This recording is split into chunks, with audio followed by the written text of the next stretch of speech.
Welcome to Ebelstein, a city where the divide between the slums and the elite is as sharp as a blade. In these streets, they whisper about a lying old geezer, a man who seemingly channels raw magical energy right before their eyes. To the residents of the Ebelstein slums, he was just a shabby, aging man who could barely scrape together a one-star magic spell. Beneath that frail exterior lay a truly nasty temper, one that would flare up at any child foolish enough to prank him. But there was someone else watching him, Derek, standing silently in the shadows, observing the old man's outburst. Derek watches with cold, calculating red eyes, his expression unreadable as he studies the situation. Later, by the flicker of a dying campfire, the old man gestures as he shares his bitter wisdom with Derek. Derek sits in silence, internalizing every word, his face illuminated by the embers. Winter descends upon the land, turning the world into a frozen, silent landscape. Yet, even in the stillness, signs of life persist as butterflies dance under the bright, deceptive sun. A thick, unnatural fog rolls in, obscuring the path ahead. In the clearing, a faint blue glow erupts from Derek as he kneels, his mana beginning to stir. Derek pushes himself, his brow slick with sweat as he forces the mana to obey his will. The old man watches in disbelief, thinking to himself, he actually got a grasp over the flow of mana? Could this kid be?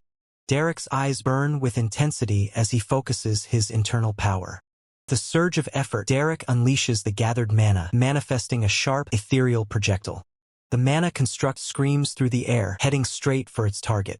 Impact, the projectile embeds itself deep into the wood with a deafening thud. Derek remains on the ground, panting, while the old man stands over him, stunned by the display.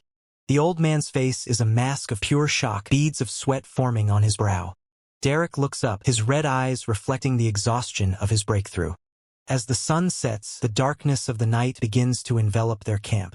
The old man, nursing a bottle, hiccups as he says, I've heard that past the northern wall of Ebelstein, some noble brats reach 3 stars even before their coming-of-age ceremony. He continues, that's a realm a lowborn like you could spend your whole life polishing yourself for and still barely reach, so don't get cocky. With skills like yours, you'll collapse the moment you hit the wall of 2 stars. Magic is all about bloodline. No matter how hard you struggle, it's all futile, the old man rants, while Derek silently eats his bread. Perhaps the old man's harsh words were merely a manifestation of his own longing for everything he never managed to achieve. That night felt unusually long as the two sat in the growing shadows. And outside, the rain began to fall, masking the sounds of the night. The rain falls, masking the quiet tension within the imposing walls of the Duplain residence. Heavy double doors of the office burst open with a sharp, echoing slam. Raig storms into the room, his voice demanding the immediate attention of his father and Valerian. His father, unfazed by the outburst, coldly questions Raig's lack of composure. Valerian interjects, his gaze icy as he demands Raig lower his voice during their private discussion. Frustrated, Raig points an accusatory finger, claiming that servants are quitting in droves due to Daila's erratic and destructive behavior. He leans over the desk, demanding to know how much longer his father will continue to ignore Daila's actions. Valerian rises abruptly, his patience clearly wearing thin as he barks Raig's name. Valerian stares him down, ordering him to stop his tantrum and leave the office immediately. Raig remains silent, his expression hardening as he processes the dismissal. He counters, questioning why they need Daila when they already have Aisline to maintain the family's standing. Raig insists that it is finally time to cut ties with Daila once and for all. His father calmly removes his spectacles, reminding Raig that such decisions are not his to make. Undeterred, Raig argues that sending Daila to a monastery would be a better alternative than keeping her as a burden. The father moves with terrifying speed, slamming Raig's head down onto the desk. The menacing aura, the father warns Raig that his input on this matter is neither requested nor welcome. Bloodied and pinned, Raig manages to mutter that when the time comes, his father will have to make a choice. The father stares down at him, his eyes cold and unyielding. Derek walks alongside Aisline, escorted by a maid through the grand halls. Derek asks Aisline if she has ever heard of her younger sister, Daila. Aisline confirms, adding that Daila is likely not a name known to the general public. The heavy office doors swing open once more. Valerian emerges, noticing their presence as he exits the room. Valerian greets Aisline with a smile, inquiring about her time in Ebelstein. Aisline replies gracefully, thanking him for his consideration. Valerian notes that Rhaeg is currently injured and suggests they catch up another time. Derek watches them with a sharp, calculating gaze. Aisline and Valerian stand side by side, the air thick with unspoken intentions. Derek's red eyes narrow, his gaze sharp and piercing as he focuses on the conversation ahead. Derek stands firm, his presence casting a shadow over the room as a maid nearby remains visibly distressed. Derek maintains a stoic expression, his white hair framing a face hardened by his experiences.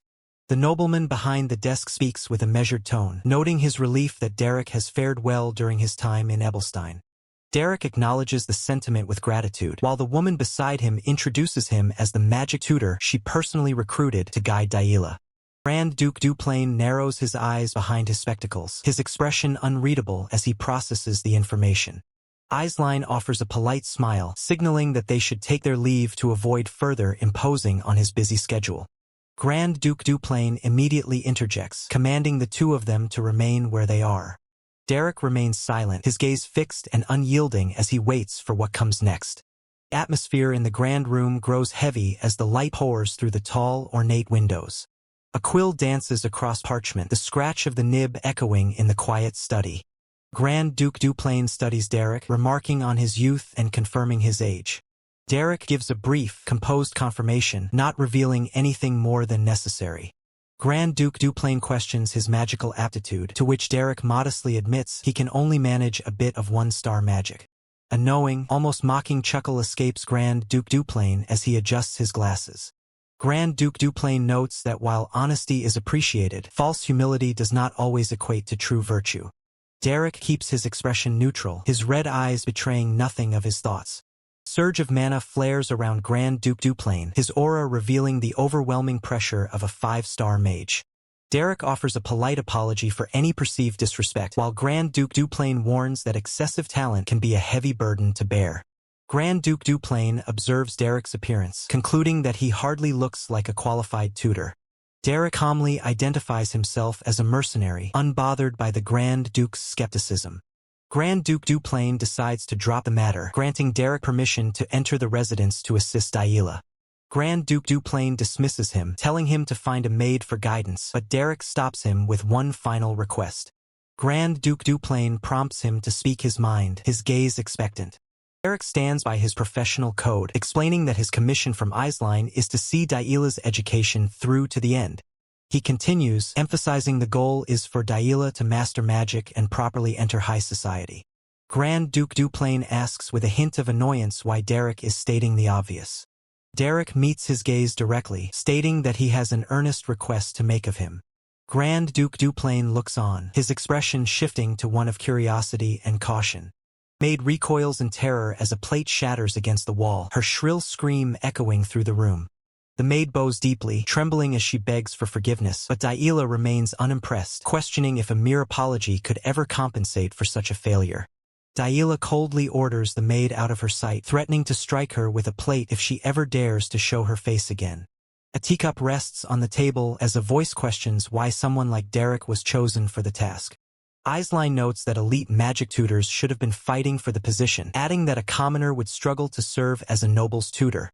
Aisline admits that after every famous magic master on the continent gave up, she had to resort to hiring those in desperate circumstances. Man observes that although Derek has a mercenary background, he displays a surprising knowledge of noble conduct, likely learned from his former master. Aisline expresses relief that Derek seems refined, hoping his presence might finally be enough to keep Yahello in check. The Grand Steward chuckles, advising Aisline to sharpen her ability to read people, leaving her puzzled by his cryptic remark. He points out that Derek grew up on the streets and worked as a mercenary from a young age, questioning if such a person could truly survive on kindness alone. Aisline stares ahead, her expression unreadable as she processes the warning. Derek arrives at the door, accompanied by the staff, his demeanor calm and composed. Derek stands before the heavy wooden doors, preparing himself to enter. Derek raises his hand, his fingers poised to knock. He knocks firmly on the door, the sound echoing in the quiet hallway. Derek waits in silence, his gaze fixed forward with a steady, watchful intensity. Derek reaches out and grips the door handle, turning it with a deliberate motion. The door swings open and Derek steps inside, offering a polite greeting to the room. Derek introduces himself, asking for a moment of her time as he observes Yahello sitting across the room. Yahello does not turn around, simply commanding him to come closer. Derek walks toward her, his footsteps sounding against the floor as Yahello remains shrouded in shadow. A sinister smile creeps across Yahello's face, a clear sign that trouble is brewing. Suddenly, a bucket of liquid is hurled toward Derek, splashing him completely. Derek stands drenched, his hair dripping with the foul-smelling water as he maintains his composure. Yahello laughs, feigning horror while claiming she mistook him for a sewer rat that had wandered into her room. She asks if he is the mercenary the steward mentioned, quickly pivoting back to her insult, insisting that he truly does look like a rat. Yahello casually rests her hand on the chair, savoring her petty victory. She shifts her weight, her shoe pressing down on the furniture with a sense of arrogance. Yahello taunts him, asking if the gutter water brings back fond memories of his hometown, relishing his humiliation. Derek remains silent, water dripping from his chin as he absorbs the abuse without a word. Derek stands soaked and shivering, enduring the humiliating spectacle as Denise of House Veltus looms over him from atop a stool. The cold water clings to his skin, yet his gaze remains fixed, burning with a quiet, suppressed fire. Denise of House Veltus recoils, caught off guard by the unexpected intensity in his eyes. Infuriated by his defiance, she lashes out with a sharp kick, her voice dripping with venom as she demands to know why he dares to meet her gaze. The impact forces Derek to a knee, his posture broken but his spirit refusing to yield. Denise of House Veltus curses under her breath, clearly agitated by his stubborn resilience. She sneers, holding her nose as if he were nothing more than filth, mocking the scent of the slums clinging to him. The brutal kick lands, pinning him to the floor, yet he does not scream. Denise of House Veltus leans down, her demeanor shifting from physical abuse to psychological domination. She presses her foot against him, sneering at his background and questioning his audacity to think he could ever teach her. The scene shifts to a quiet, opulent study, the silence a stark contrast to the violence just moments ago. A man stands by the window, his back turned, contemplating the heavy weight of the situation. His expression is stern, etched with the weariness of a man burdened by duty and family complications. Derek speaks calmly, asserting that his presence here is a testament to the severity of the situation regarding Yahello. He challenges the man, demanding to know exactly how much authority he will be granted to handle Yahello's education. The man adjusts his glasses, his eyes narrowing as he weighs the gravity of the request. A sudden, sharp movement cuts through the tension. Yahello looks on, her face flushed with a mixture of embarrassment and lingering shock. Derek stands over Yahello, who is now forced onto the ground, the power dynamic shifted entirely. He looms over her, a dark shadow cast by his unwavering authority. Yahello touches her cheek, stunned into silence by the turn of events. Derek stares down at her, his voice cold as he commands her to get up. The scene transitions to a carriage rolling through the countryside, carrying them toward their next destination. Derek poses a philosophical question to Alant, asking how one should handle a student who rejects all kindness. Alant contemplates the inquiry, suggesting that understanding and acceptance remain the best approach. Derek remains skeptical, questioning the practicality of such an idealistic view when faced with truly difficult cases. Alant explains that if traditional communication fails, one must simply find a different starting point to lead the student in the right direction. Yahello stares back, her face flushing with a mix of shock and humiliation as the reality of her situation sets in. Derek looms over Yahello, his voice cold and commanding as he demands she show proper respect, refusing to repeat his order to stand. With a swift, decisive motion, Derek strikes Yahello, the impact echoing through the room as he asserts his dominance. Yahello recoils in disbelief, her eyes wide with fury as she demands to know how he could possibly dare to lay a hand on her. The sting of the blow lingers, leaving Yahello reeling from the unexpected confrontation. Derek remains unmoved, his gaze piercing as he reiterates that he will not tolerate her behavior and demands she treat others with consideration. Yahello lets out a sharp, incredulous laugh, struggling to process the audacity of his words. Yahello screams for the Grand Steward, outraged that a lowborn would dare to physically strike her. The Grand Steward rushes into the room, his face pale with alarm as he calls out to Yahello. Grand Steward confronts Derek, trembling with rage and threatening him with the consequences should the Grand Duke discover his actions. Derek calmly reaches into his cloak and produces an official document, silencing the room. He holds the scroll high, declaring that the Grand Duke has granted him full authority over Yahello's education and total freedom in his methods. Grand Steward freezes, his monocle nearly slipping as he recognizes the gravity of the seal on the parchment. A look of profound shock washes over the Grand Steward's face as he realizes the document is legitimate. Yahello watches in stunned silence, her previous anger replaced by a growing sense of dread. Under the pale light of the moon, the estate remains shrouded in a tense, unsettling quiet. Valerian storms through the corridor, his companion desperately trying to calm him down as they approach. Valerian bursts through the door, his eyes locking onto Derek with intense hostility as he demands to know if he is the mercenary. Derek sits composed, ignoring the outburst and focusing on the book in his hands, barely acknowledging the intruder. Valerian lunges forward, grabbing Derek by the collar and demanding to know how he dared strike Yahello. Derek remains unfazed, coldly stating that his actions were permitted by the Grand Duke. The companion intervenes, warning Valerian that his behavior could jeopardize Aisline's position, noting that the father had already given his approval. Valerian turns his attention to Derek, ordering the companion to stay out of it while commanding Derek to follow him. The companion places a hand on Derek's shoulder, whispering that Yahello needed a lesson and reassuring him that Valerian won't go too far. Derek glances back, his red eyes reflecting a calm, calculating resolve. As Valerian and Derek walk away, the companion grumbles about why anyone would bother protecting such a hopeless individual. A young girl sits in the shadows, her eyes wide as she observes the scene unfolding before her. Derek and Valerian arrive at the doorway, with Valerian coldly telling those inside to come in. Stepping into the room once occupied by Yahello, Derek notes that everything has remained exactly as she left it. Derek recalls how much Yahello cherished drawing, noting with a nostalgic smile how her face would always flush with shyness whenever she showed him her work. Sensing the heavy atmosphere, Derek offers a sincere apology for his earlier display of emotion, though he quickly brushes it off as unnecessary. Derek laments that Yahello never deserved the cruelty she faced, observing with regret how she became dangerously consumed by the obsession with her own bloodline. Derek reaches for a stack of books, determined to prevent Yahello from being sent to the monastery. He believes that if she can master even a single one-star magic spell, he might find a way to change her father's mind.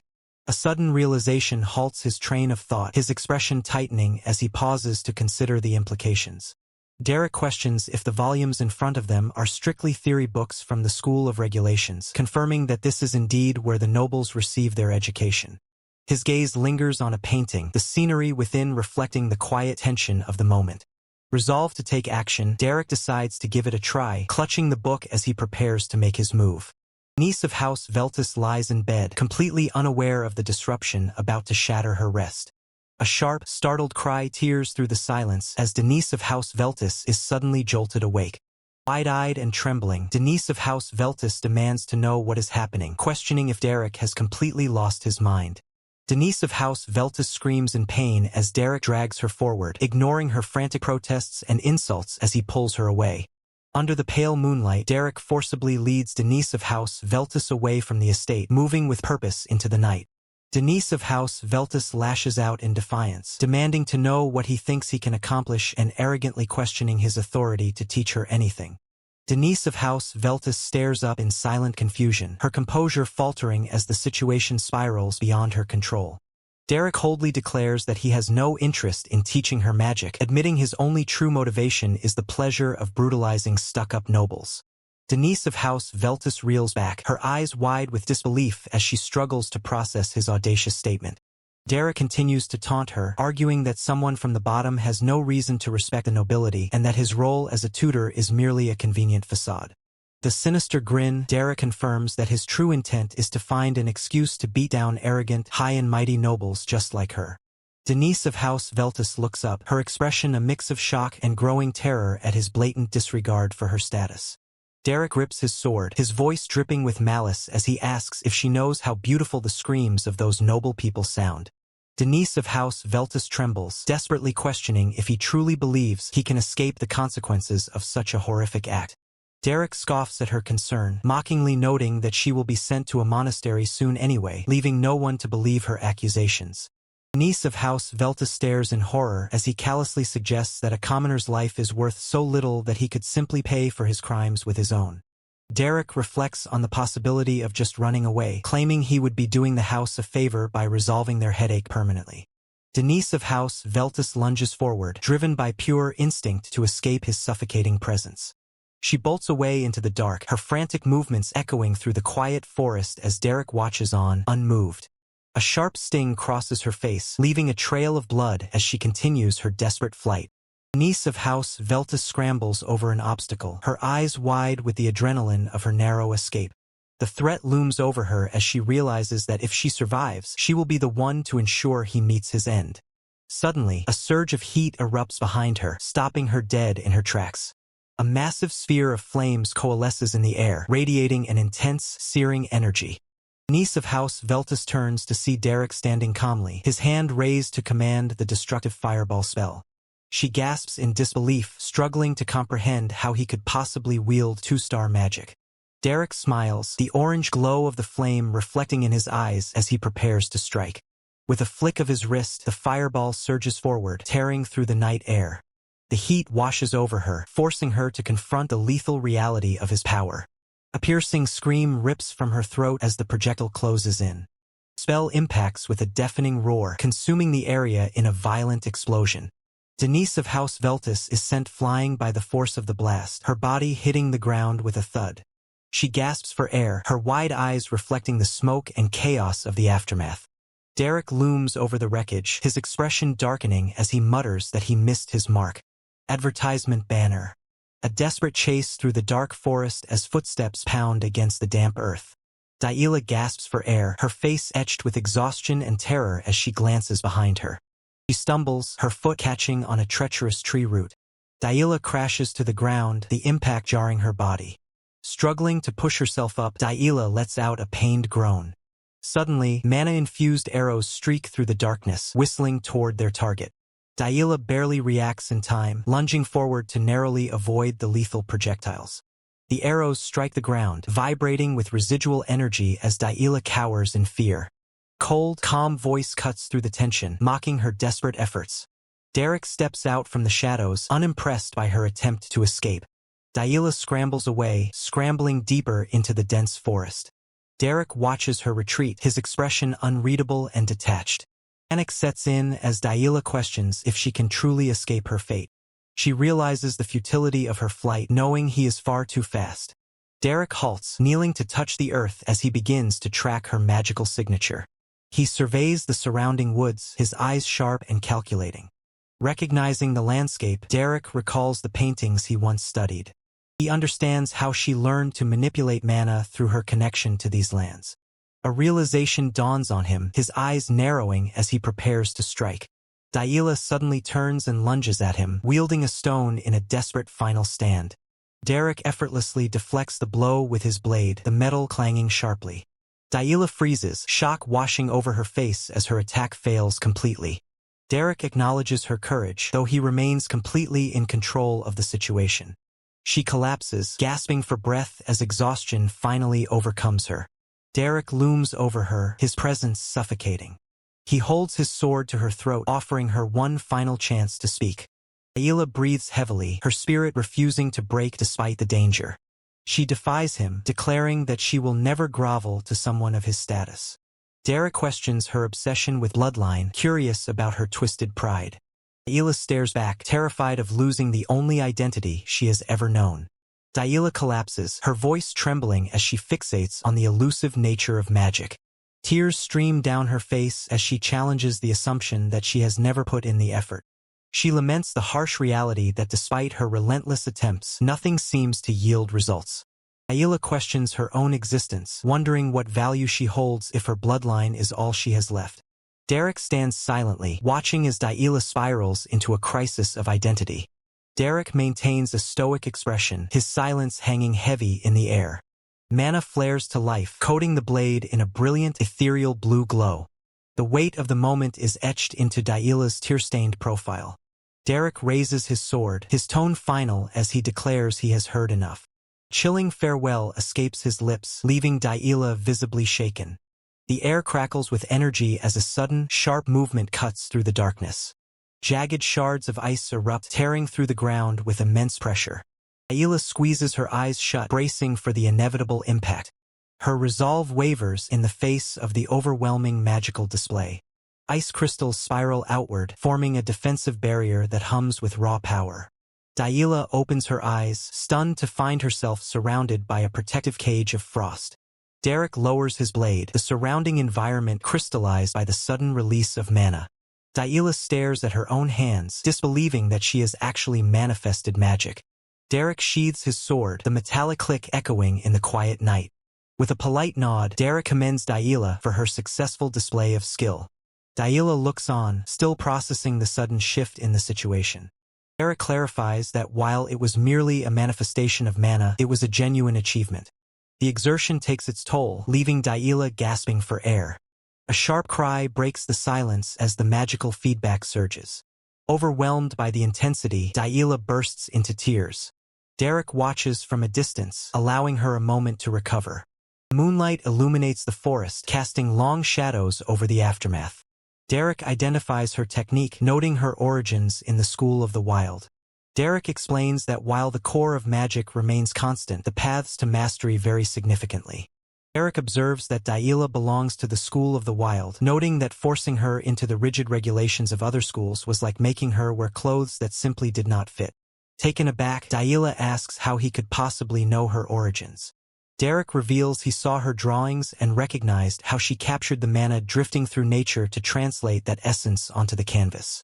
He explains that mages born with the temperament of the School of the Wild naturally sense ambient mana from a very young age.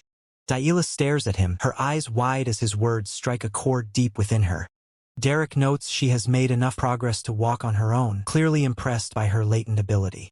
Though she has succeeded in manifesting mana, Derek warns her journey is far from over, promising to teach her how to manifest it naturally starting the next day. Yahello whispers his name, a newfound sense of trust forming between them. She offers a soft, hesitant word of thanks, unaccustomed to such guidance. Derek remains silent, his expression unreadable as he processes the interaction. He tells her it is time to go, and Yahello eagerly agrees to follow him.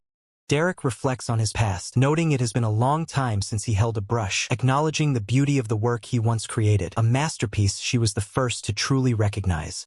Daylight filters through the window of a quiet, elegant room. Yahello sits on the bed, focusing entirely on her fingertips as she attempts to channel her energy. A faint, ethereal blue glow begins to coalesce around her hand. Her eyes lock onto the manifestation with absolute concentration.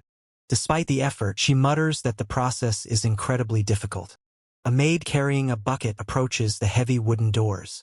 The door swings open suddenly, catching the maid off guard as Yahello steps out. Water splashes violently from the bucket as the maid stumbles. The water spills across the floor, narrowly missing the hem of Yahello's dress. Terrified, the maid immediately apologizes and begs for mercy. Yahello looks down at her with a cold, piercing gaze. The maid collapses, pleading for forgiveness for her perceived sin. Yahello simply warns her to watch where she is going, her voice devoid of its usual warmth. The maid watches in shock, confused as to why Yahello didn't lash out at her. Other maids gather around, whispering about how strange Yahello is acting and wondering what happened to her the previous night. Elsewhere, Derek lies in bed, deep in a peaceful slumber. He is suddenly jolted awake by a frantic, repetitive knocking at his door. Rubbing his eyes, Derek groggily wonders what could be the matter. Yahello demands that her instructor teach her how to control the mana she has just manifested, frustrated by her inability to master it on her own. The instructor, however, reprimands her for her lack of manners. The instructor is visibly shaken, his monocle nearly slipping as he struggles to process the impossible news that Yahello has actually manifested mana.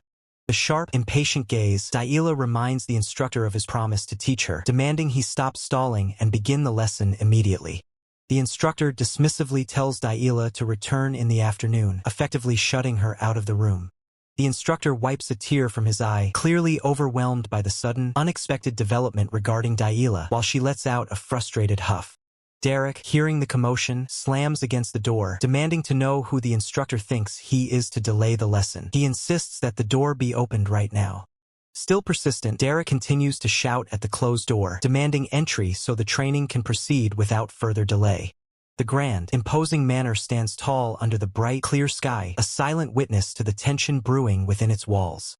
The servants gossip in the hallway, shocked to hear that Yahello didn't break a single plate today and even splashed water without facing any consequences.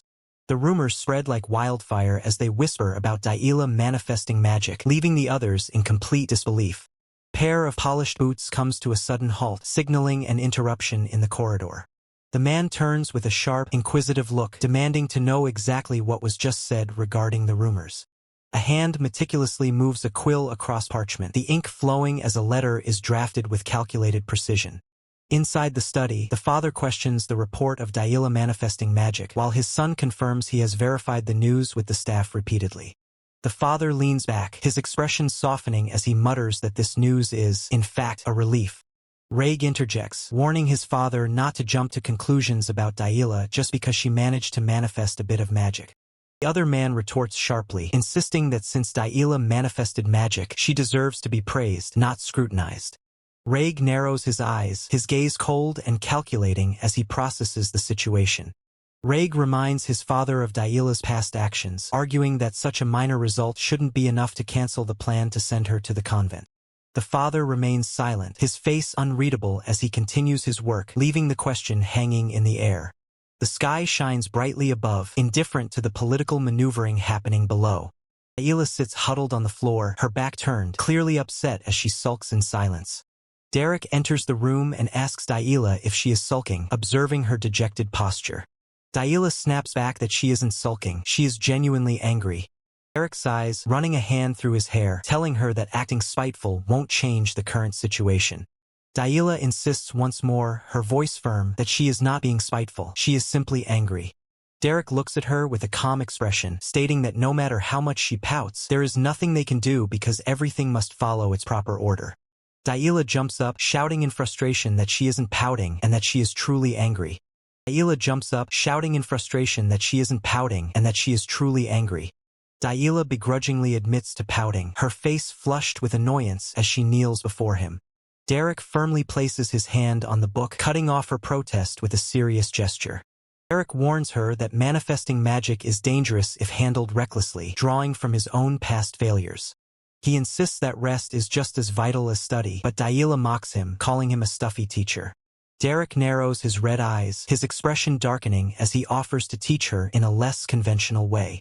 He projects an intense aura, his magic flaring as he prepares a practical demonstration to test her limits. Yahello huffs, turning her head away in a fit of pique as she tries to regain her composure. Derek holds out his hand, summoning a flickering blue flame to begin their lesson on magic manifestation.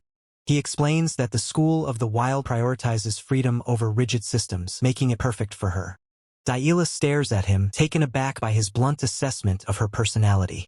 Derek notes that her free-spirited nature and her Duplain bloodline make her a natural talent. Yahello's ears perk up, her heart racing at the unexpected praise. Blushing furiously, she asks if he truly believes she is talented. Derek confirms it, pointing out that conjuring an ice wall instantly is a sign of true genius. Yahello debates the difference between talent and genius while a bird watches them through the window. A man stands outside, his back to the viewer, listening in on their conversation. He clicks his tongue in annoyance, clearly displeased by what he has overheard. The next day breaks over the grand estate, signaling the start of a new training session. Yahello bursts into the room, struggling to control the direction of her magic manifestation. She begs Derek to look at her progress, frustrated by the strange sensation of her magic. Derek looks up from his book as Yahello rushes past, clearly still having trouble with her focus.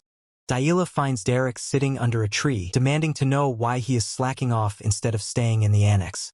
She scolds him, questioning if her father lent him those books just for him to waste time. Derek calmly replies that he is using them exactly as intended, his eyes fixed on the pages. Yahello demands he check her magic, insisting she has succeeded in the flow he described. The scene shifts to a quiet, elegant corridor within the estate. A man in formal attire stands near a window, waiting for someone to arrive. The heavy doors creak open, revealing the visitor. Derek arrives, and the man invites him to take a seat for a serious conversation. Derek sits across from his host, who probes him with a pointed question about how Yahello has been faring lately. Derek maintains his composure, noting that while Yahello has made steady progress, mastering one-star magic remains a time-consuming endeavor. The host acknowledges the update, mentioning that his mother is away at a social gathering and won't return until next week.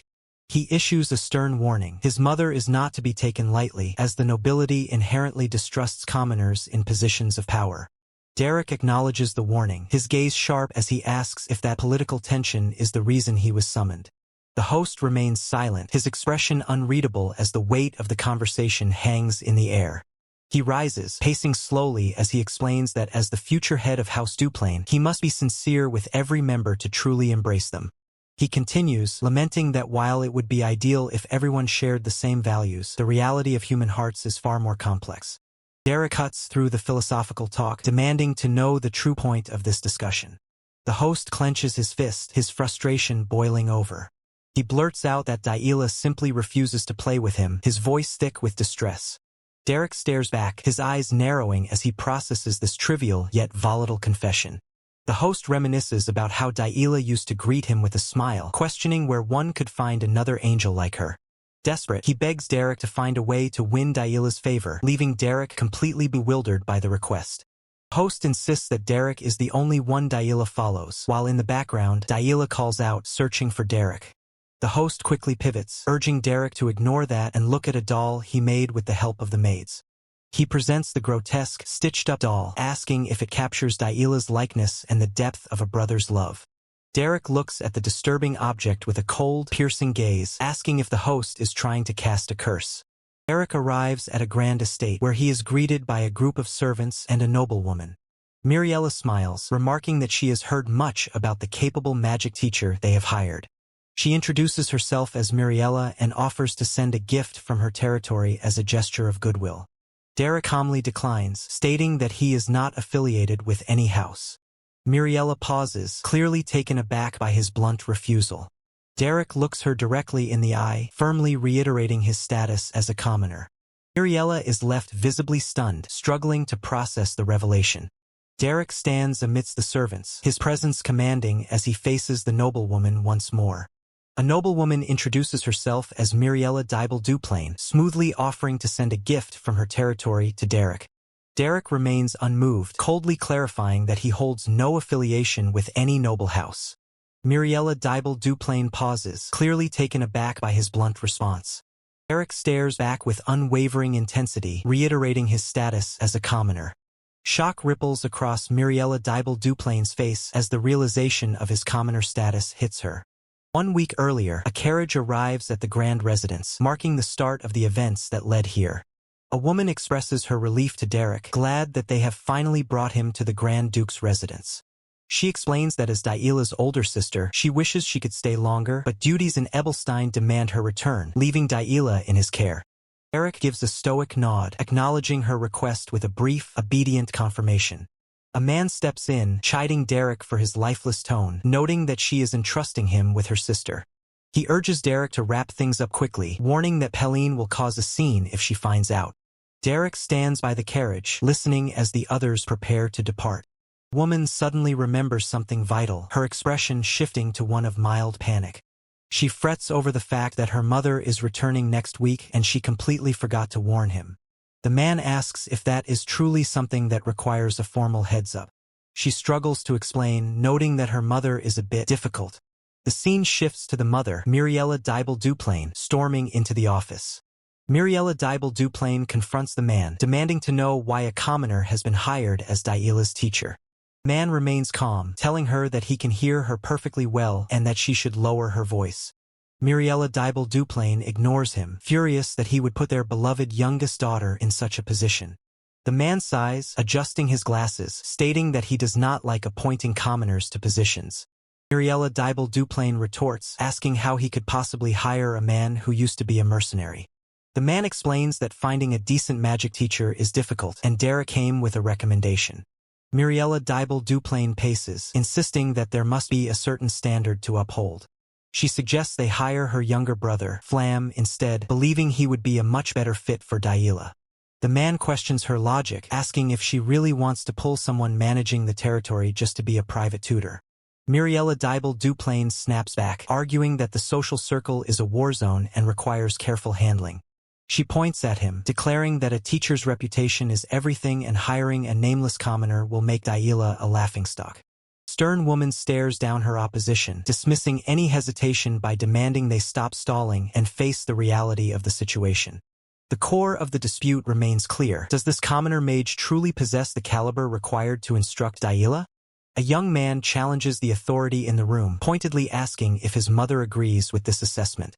The atmosphere grows tense as the older woman acknowledges the man, identifying him as Reg. Reg walks forward, noting that while a commoner teaching a noble is irregular, it shouldn't be an issue if the man is actually competent. Reg declares his intent to personally test Derek, suggesting a magic spar to prove his worth. The older man cuts in, silencing the debate by confirming that Derek is undeniably the real deal as a mage. Reg remains silent, his expression unreadable as he processes the firm defense of the commoner. Deterred, Reg pivots his strategy, suggesting that if Derek is so skilled, perhaps they should test Yahello instead. Reg locks eyes with the man in the room, his gaze questioning and sharp. Reg argues that if Derek is truly an excellent teacher, then Yahello should have results to show for it, and he intends to verify that through a spar. The older man says nothing, his jaw set in a grim, thoughtful silence. The tension explodes as Reg demands to know what on earth is going through his mind, baffled by the suggestion of a magic spar. Reg presses further, questioning if his companion truly believes Yahello has changed, reminding him of her past actions. Despite the history, the man insists that Yahello is family, arguing that they need to protect their own blood. Reg scoffs at the mention of blood, his tone dripping with bitterness. Reg erupts, claiming that the very blood they are protecting is the same force trying to tear their house down. Reg fears that if Yahello debuts in high society, it will spell the absolute ruin of their family. His companion stares back, stunned by the intensity of the hatred being displayed. Reg insists that Yahello crossed the line first and belongs locked away in the annex for the safety of the house. Reg looms over the situation, his cold gaze fixed on the path forward. Bird sits peacefully on a branch, oblivious to the political storm brewing inside. Yahello bursts into the room, calling out for Derek with an urgent, demanding tone. Derek looks up from his book, calmly questioning why she is here so early in the morning. Yahello drops a scroll onto the table, the magical energy crackling as it lands. Yahello delivers the ultimatum. If Derek loses the upcoming magic spar, he is finished. Derek acknowledges the news, noting that Reg is already a seasoned one-star mage, making victory unlikely. Yahello is incensed by his lack of concern, screaming that he is going to get himself fired. Derek remains unmoved, reminding her that he is a mercenary who simply completes the job he is paid for. With a final, detached comment, Derek notes that he has already been paid more than enough. Yahello looks visibly shaken, her eyes wide as she asks if he truly means what he just said. A week passes, marked by the unfurling of a banner bearing the house crest under the bright sky. The estate grounds are bustling as figures move across the courtyard in a display of organized routine. A man of status strides forward, his presence commanding attention as he makes his way through the grounds.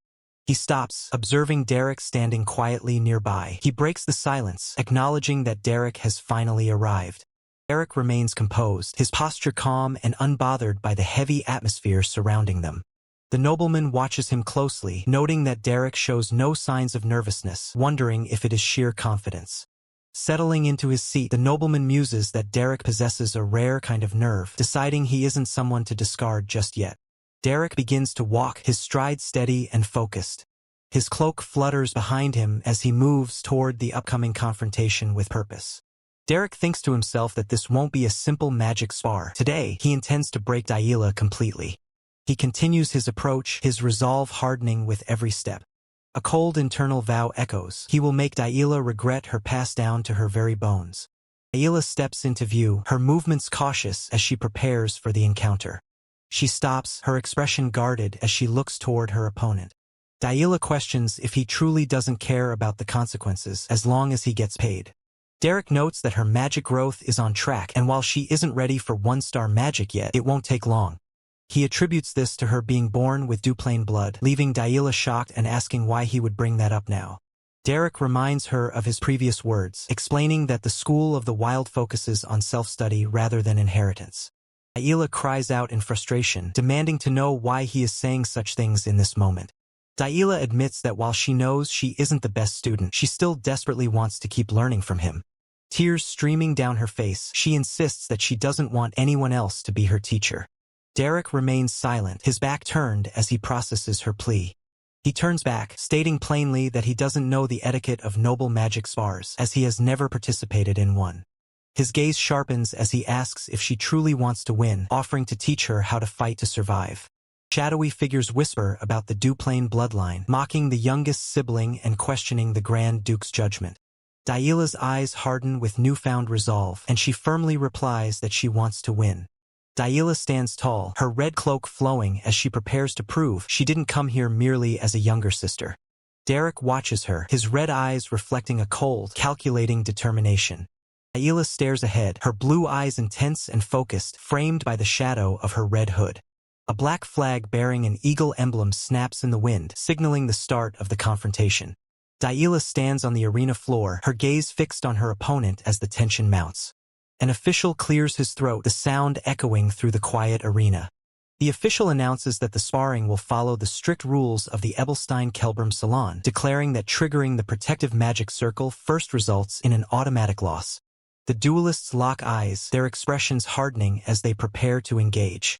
Protective magic circle is revealed, a glowing green pendant designed to nullify incoming spells before fatal damage is dealt. Derek observes the display with a cynical thought, noting how the wealthy nobles waste their resources on such expensive trinkets.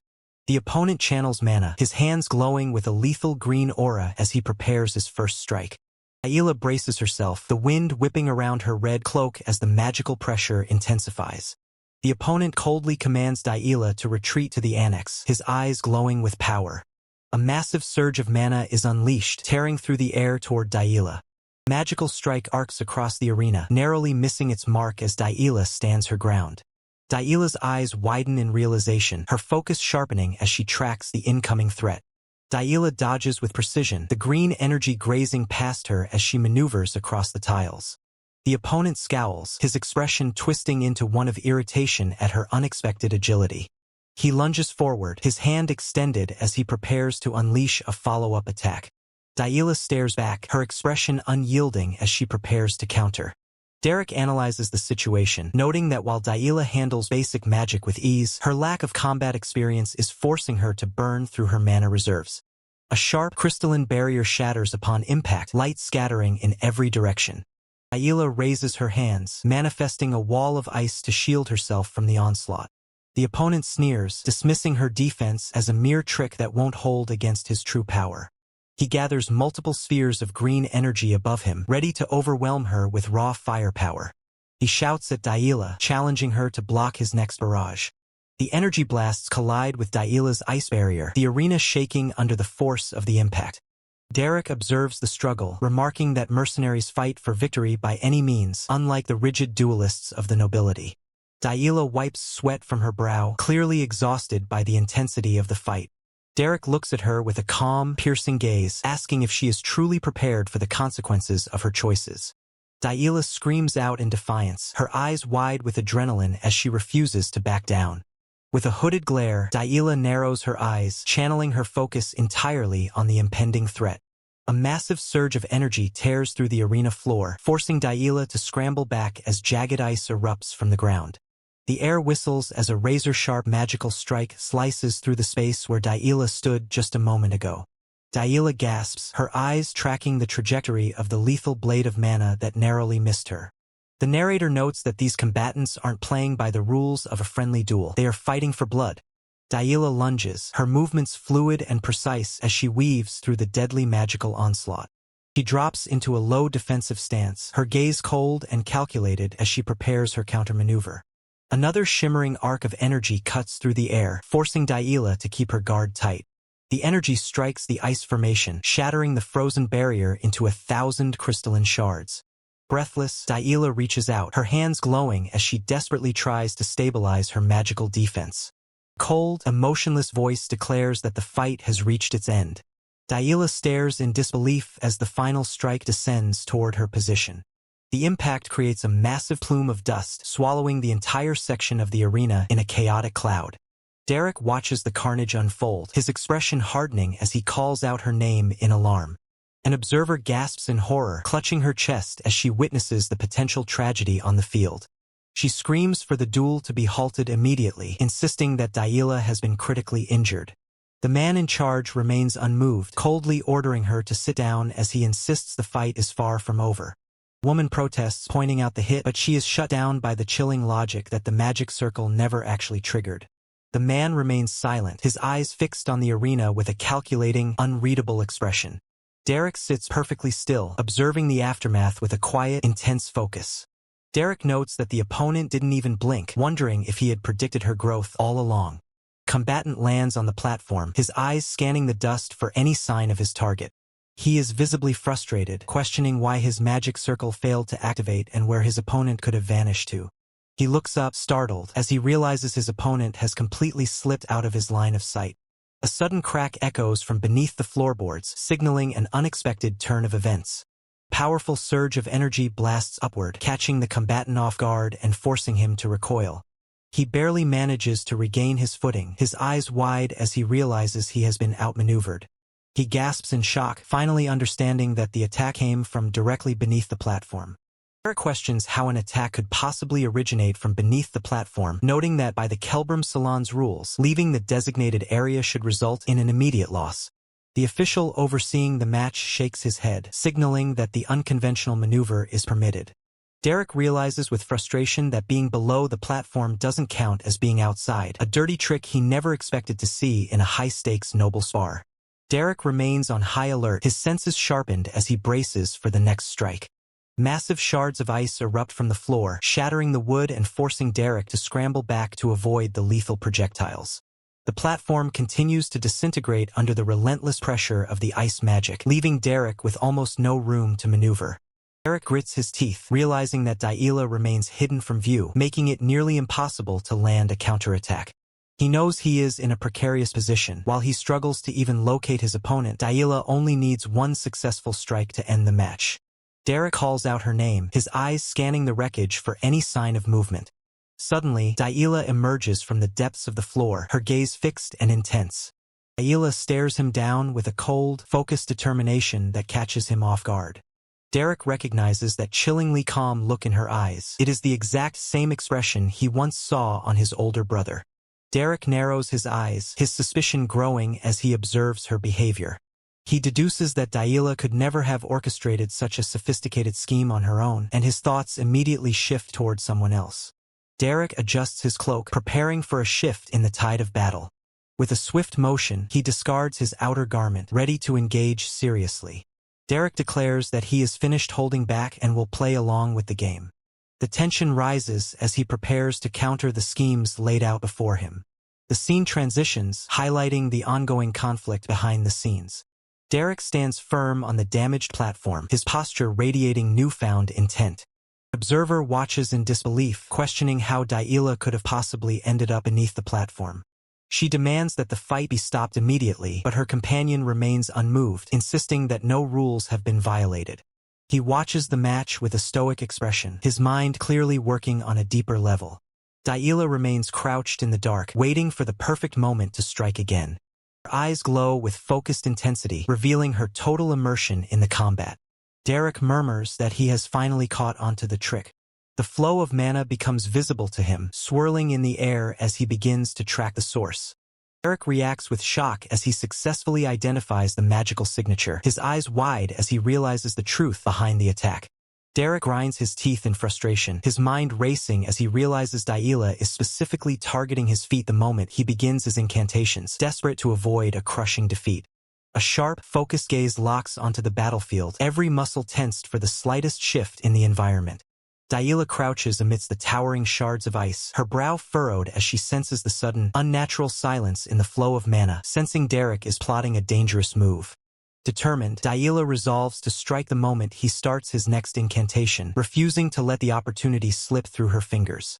An observer watches the duel with bated breath, his voice trembling as he whispers in concern for the young master. Derek leaps high, clinging to the flagpole as he maneuvers to gain a tactical advantage over his opponent. Derek struggles with the reality of the situation, knowing Yahello shouldn't be able to track his mana from this distance, yet acknowledging that traditional spellcasting here is a lost cause. With no other options, Derek channels his energy directly, deciding to bypass the incantations entirely. His intent is clear. He will shatter the entire platform through sheer force, leaving no room for Yahello to counter. A massive burst of magical energy erupts from Derek, tearing into the structural integrity of the platform as he unleashes his raw power. Derek maintains a cold, unwavering expression, his focus absolute as the destruction unfolds. The platform groans and fractures under the immense magical pressure, stone and metal giving way to the onslaught. The structural support snaps, sending tremors through the entire arena as the foundation collapses. Derek uses the momentum of the collapsing debris to launch himself forward, closing the gap with lethal speed. The platform detonates in a cloud of dust and debris, completely destabilizing the terrain. The onlooker cries out in shock, witnessing the sudden turn of events as the battle takes a volatile shift. Derek lands amidst the chaos, his body absorbing the impact as he prepares for the next phase of the assault. Wiping blood from his mouth, Derek eyes the silhouette of his opponent moving through the smoke, refusing to yield. Derek quickly manifests a condensed magical projectile, his hand glowing with lethal intent. The magic arrow streaks through the air, catching Yahello by surprise as her eyes widen in realization. Yahello desperately attempts to deflect the incoming strike, her own mana flaring up to meet the threat. Panic flashes across Yahello's face as the projectile closes in, the intensity of the moment reaching its peak. The magic arrow hums with concentrated energy, cutting through the atmosphere with precision. Yahello narrowly tracks the trajectory, her reflexes pushed to the absolute limit as she struggles to dodge. Derek surges forward, closing the distance while Yahello is distracted by the incoming projectile. Derek knows he holds the advantage in close quarters, confident that one well-placed strike will end the exchange. With a powerful strike, Derek lands a decisive blow, sending Yahello crashing back as the impact echoes through the area. Yahello gasps for air, her expression contorted in pain as she struggles to process the sudden turn of the fight.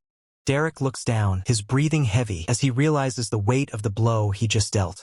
Derek gasps in pain, clutching his chest as the sheer force of the exchange leaves him reeling. His hand digs deep into the dirt, desperate to find stability amidst the chaos. Yahello lunges forward, her movements sharp and aggressive, refusing to give him a moment to recover. The impact lands, forcing a pained grunt from Derek as he is pushed to his absolute limit. Derek stares up, his voice trembling with disbelief as he realizes the lengths Yahello is going to. He observes her desperate tactics, kicking, throwing sand, clearly running on empty with no mana left to spare. The realization hits him hard. She is fighting an impossible battle, driven by a desperate need to win. Derek stands tall, acknowledging that this duel is a trial for Yahello to prove her own worth. He resolves to give his all in return, honoring their bond as siblings through this clash. The bright sun beats down on the arena, casting a harsh light over the fighters. Yahello stands her ground, eyes locked on Derek, who remains grounded and ready. Yahello brushes her hair back, her expression hardening with renewed focus. A trickle of blood runs down her neck, yet she shows no sign of yielding. Derek raises a finger, channeling energy as he prepares to demonstrate the true nature of his power. He calmly declares that this manifestation of power is nothing less than magic. Yahello watches in pure awe, her eyes wide as the magical display unfolds before her. The ethereal blue light dances in the night sky, illuminating them both. Yahello closes her eyes, embracing the sensation as she taps into her remaining reserves. She understands the cost. Mana is pain, but her spells are the brush with which she paints her victory. Surrounded by a brilliant blue aura, Yahello prepares to unleash her final technique. She feels the mana gathering at her fingertips, a conduit for her will.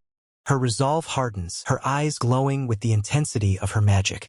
The final declaration, she solidifies her magic into a tangible force. The onlookers gasp, shocked by the sudden display of power. The observers are stunned, unable to believe she is utilizing one-star magic to this degree. Derek recognizes the threat immediately, identifying the ice spears forming in her grasp. Yahello weaves the ice into lethal projectiles, her movements fluid and precise. Derek prepares to counter, his own mana flaring in response to her aggression. He refuses to be intimidated, determined to maintain his lead despite her impressive display. With a cold, calculated gaze, Derek commits to the final strike, confident that he will be the one to win. Yahello channels her mana, her eyes locked in intense focus as she prepares a high-level water art. Derek counters instantly, manifesting glowing ethereal spears that crackle with raw, concentrated power. The energy projectiles surge forward, piercing the air with a blinding, lethal hum. Violent collision erupts, showering the arena in a brilliant flash of magical feedback. A frantic cry breaks the tension as a witness screams out in terror for Yahello. Dense clouds of dust and debris swirl, obscuring the aftermath of the devastating impact. A shimmering defensive barrier holds firm amidst the chaos, absorbing the brunt of the shockwave. The air grows heavy with exhaustion as the combatants struggle to regain their breath. Yahello gasps for air, her stamina reaching its absolute breaking point. Derek maintains his composure, his gaze cold and unwavering as he observes his opponent's faltering state. A flashback reveals a quiet, secluded nest, marking the beginning of the events that led to this moment 1 year ago. The birds remain unaware of the shifting tides of fate surrounding their home. The sunlight filters through the window, casting long, somber shadows across the room. Messenger delivers urgent news, confirming that a letter has arrived from House Belmiard. The situation regarding the incident is dire, leaving those in power to decide the next move. A dark figure looms in the doorway, observing Denise of House Veltus as she sits in isolation. Denise of House Veltus remains deep in thought, her expression unreadable and distant. A heavy silence fills the air between them, thick with unspoken implications. The title card appears, signaling the weight of the narrative ahead. Yahello bears the marks of the battle, her side bloodied but her resolve still burning. A massive surge of energy envelopes Yahello, signaling the activation of a hidden power. The trigger is pulled, and the hidden mechanism within the magic begins to take hold. Derek drops to one knee, the ground beneath him fractured by the sheer intensity of the release. Derek looks up, his red eyes narrowing as he realizes the gravity of the situation. With a final, somber look, Derek prepares to face the consequences of the activation. Yahello breaks down in uncontrollable sobs, her face contorted with raw, overwhelming emotion. A sudden, violent surge of magical energy tears through the air, vibrating with intense power. The shockwave ripples across the dueling grounds, leaving the older man watching in disbelief as the scene descends into chaos. The older man recoils in horror, demanding to know how such a vulgar and filthy display could possibly be considered a legitimate magic duel. Yahello stands amidst the lingering magical mist, her cries echoing as she struggles to process the senseless violence of the encounter. Man glares with disdain, condemning the so-called master for teaching such improper and nonsensical techniques to the young lady of the house. A new arrival introduces himself as Raymond Oswald Duplain, pledging his unwavering honor to serve in the war under his superior's command.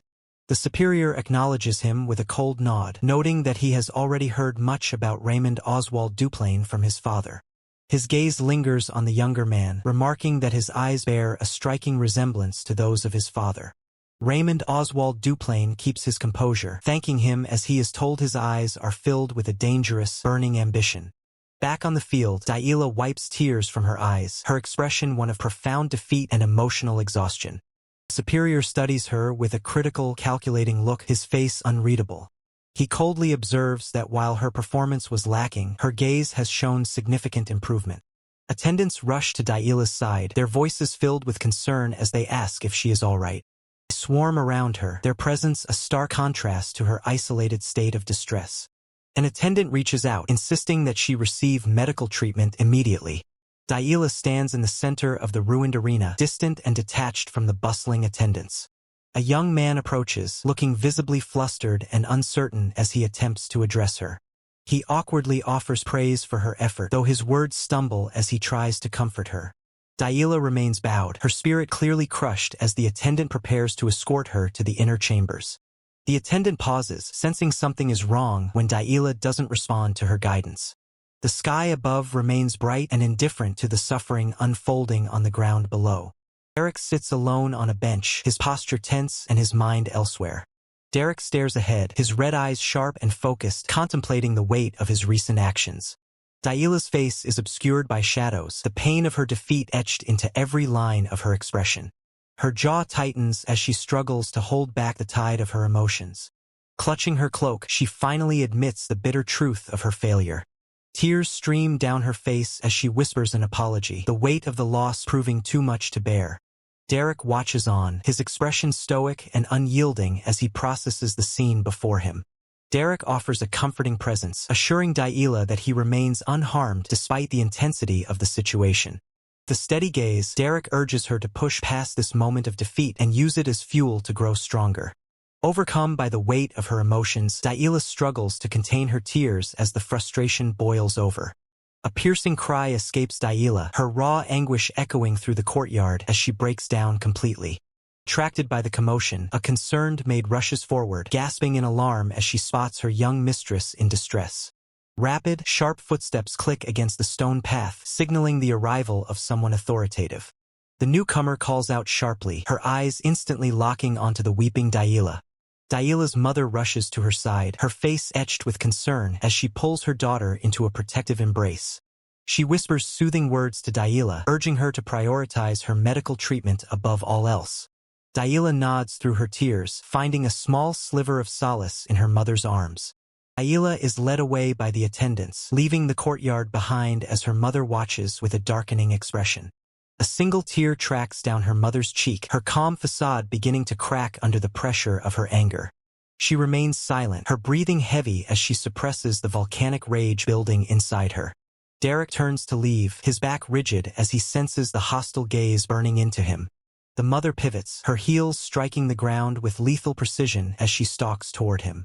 Derek pauses, his brow furrowing in confusion as he is suddenly confronted. He lashes out, berating him for his audacity and mocking the simplicity of the magic he dared to teach. Derek instinctively raises a hand, his eyes narrowing as he prepares for the inevitable conflict. She accuses him of tainting a noble bloodline with his base, commoner tricks. Her voice drips with venom as she claims he has brought nothing but disgrace to the Grand Ducal house. With a sudden, sharp motion, she strikes out, her hand connecting with his face in a resounding slap. She screams at him, insisting that he could never comprehend the dignity and values she is sworn to protect. A man steps into the frame, his cold, observant eyes fixed on the scene as he questions the nature of this so-called duel. The tension spikes, the air heavy with the threat of impending violence. The mother's eyes widen in sheer shock, her composure completely shattered by the turn of events. She stands frozen, unable to process the weight of the words being leveled against her. The father looms over her, his presence suffocating as he challenges her behavior directly. She stammers, her voice trembling as she attempts to justify her actions by belittling Derek's status. The father cuts her off with a chilling finality, acknowledging Derek's commoner status while asserting his role as their daughter's teacher. The father leans in, his tone cold as he declares that everyone loves their child in their own way.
Derek walks through the quiet, dimly lit aisles of the library, searching for something specific among the towering shelves. He pulls a thick, weathered tome from the shelf, his red eyes scanning the binding with intense focus. Flipping through the pages, he examines the intricate magical diagrams and ancient scripts inscribed within. Derek pauses, his expression unreadable as he studies the contents of the book. He mutters to himself, acknowledging the quality of the work before him, thinking, impressive. He reflects on the rarity of these texts, noting that many spend their entire lives chasing even a 2-star spellbook, yet here he stands surrounded by 3-star volumes. Derek continues to browse, his demeanor calm and collected as he absorbs the knowledge. His gaze remains locked on the pages, his mind clearly processing the implications of what he has found. Elsewhere, a man worries about the consequences, thinking that if Helene finds out about their current situation, she will absolutely raise hell. Outside, the serene blue sky and soaring birds offer a stark contrast to the brewing tension. Yahello strikes a proud pose, beaming with excitement as she announces, "Ahem, I'm a one-star mage now." Derek remains seated, dryly commenting that since she managed to use one-star magic once, she can technically be called a one-star mage. Yahello flares up in frustration, demanding to know why he isn't happy about her progress, insisting that it isn't an achievement she earned. Yahello sighs, remarking that things are difficult, and notes that Derek has recovered quite a bit over the last 3 days. She teases him, recalling how he definitely seemed like he was crying his eyes out back then. Derek reacts defensively, shouting that he wasn't crying and that it was merely dust that got into his eyes. Yahello continues, adding that her father should have told her sooner, as she had genuinely thought he was getting kicked out. Derek brushes off the conversation and suggests they start the lesson, promising she will learn more one-star spells soon since she is growing quickly. Yahello looks up, confused by his comment, and asks, what did you say? What's quick? Derek explains that her growth is rare, as it is uncommon to use one-star magic so soon after manifestation, to which Yahello proudly replies that she always does what she says she will. Yahello asks what they should start with, suggesting magic arrow or perhaps the wind blade she saw used, noting how strong it looked. She mentions the ice spear as well, but Derek firmly interrupts, telling her she will be practicing magic manifestation instead. Yahello is visibly disappointed, questioning why they aren't just moving straight to learning one-star spells. Derek calmly replies that there are many reasons, but ultimately, the basics are what matter most. He begins to explain that it all comes down to mana, and Yahello reluctantly agrees to proceed. Yahello sighs, feeling let down as she admits she got excited for nothing, thinking they were going to learn actual spells. She stares blankly, her disappointment evident in her wide, unblinking eyes. Derek watches her intently, prompting her to ask why he is staring and if there is something on her face.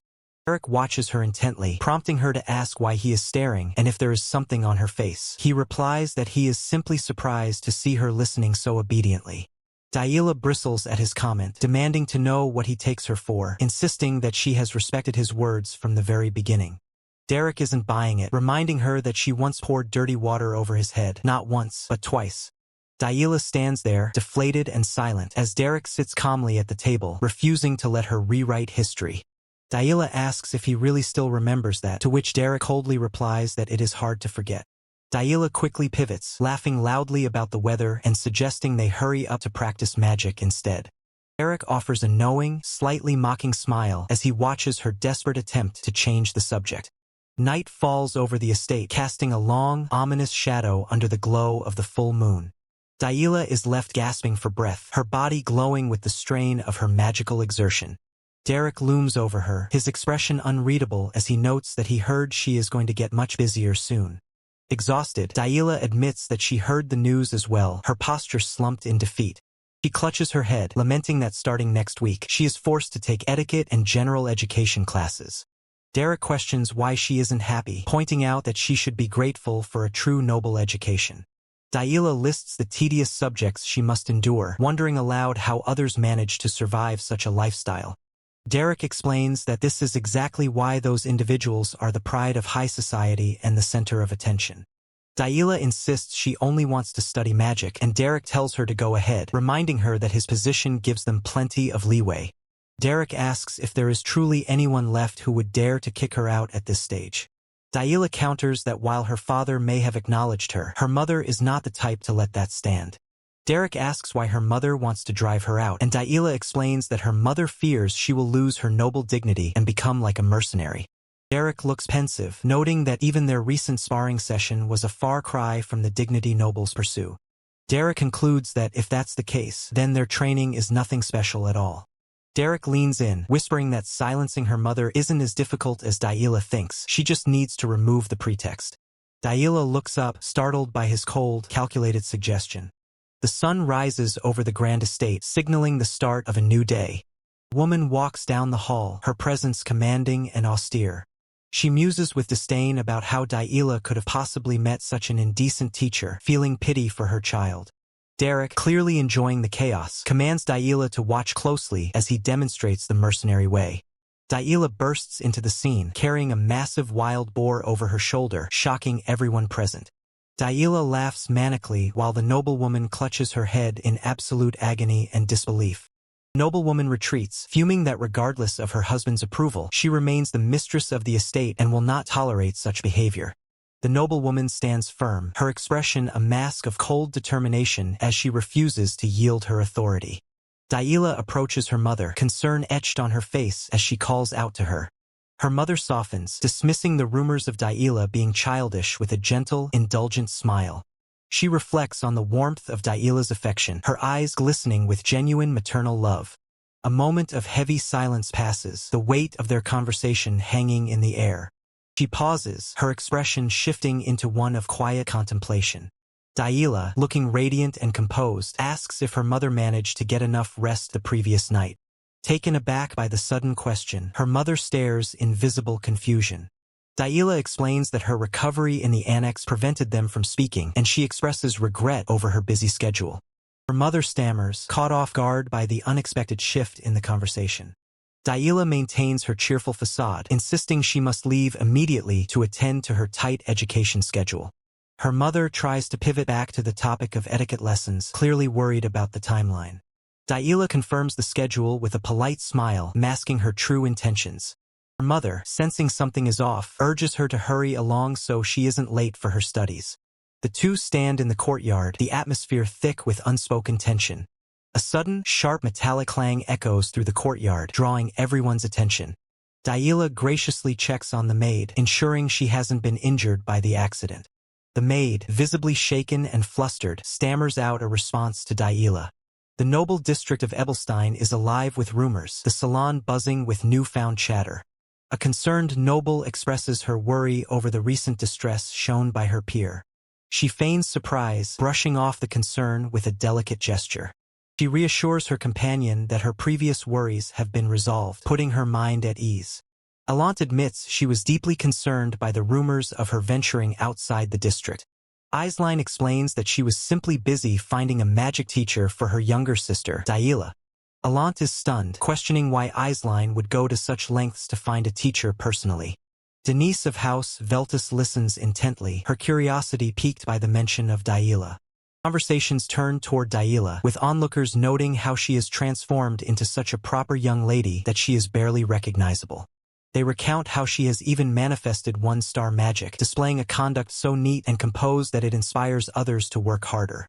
A question arises regarding whether Daila was being kept hidden, leading to the conclusion that she must have found an excellent magic teacher.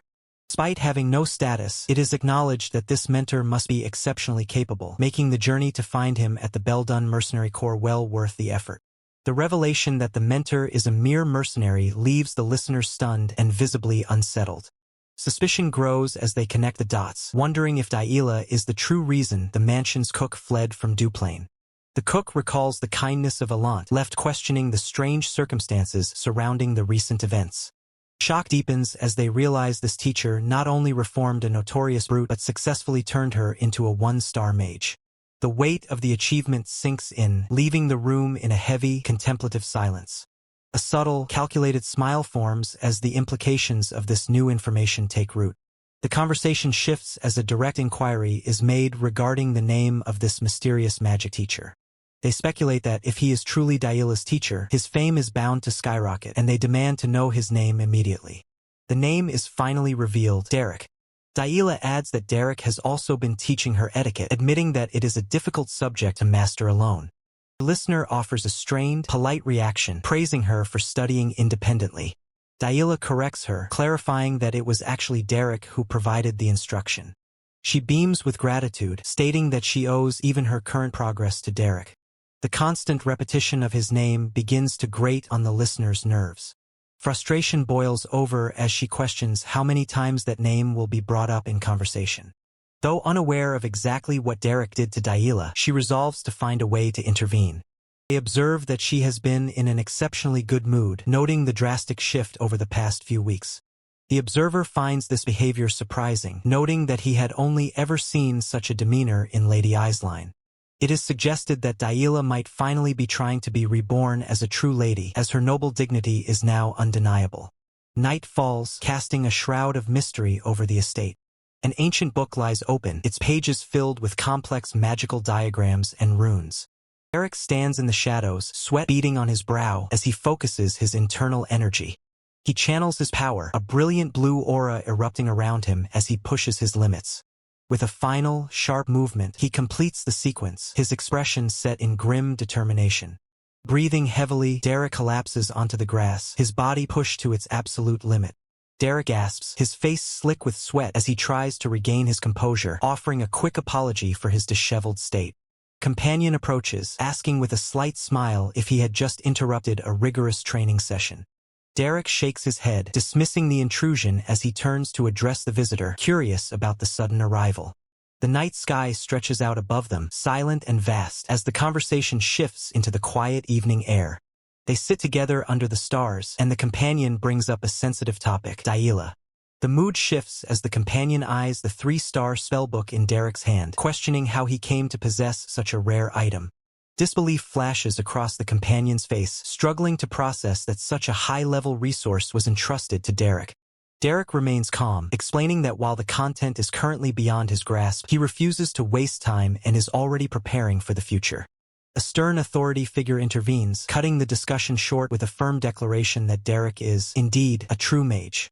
The companion is left stunned, momentarily lost for words as the weight of that assessment sinks in.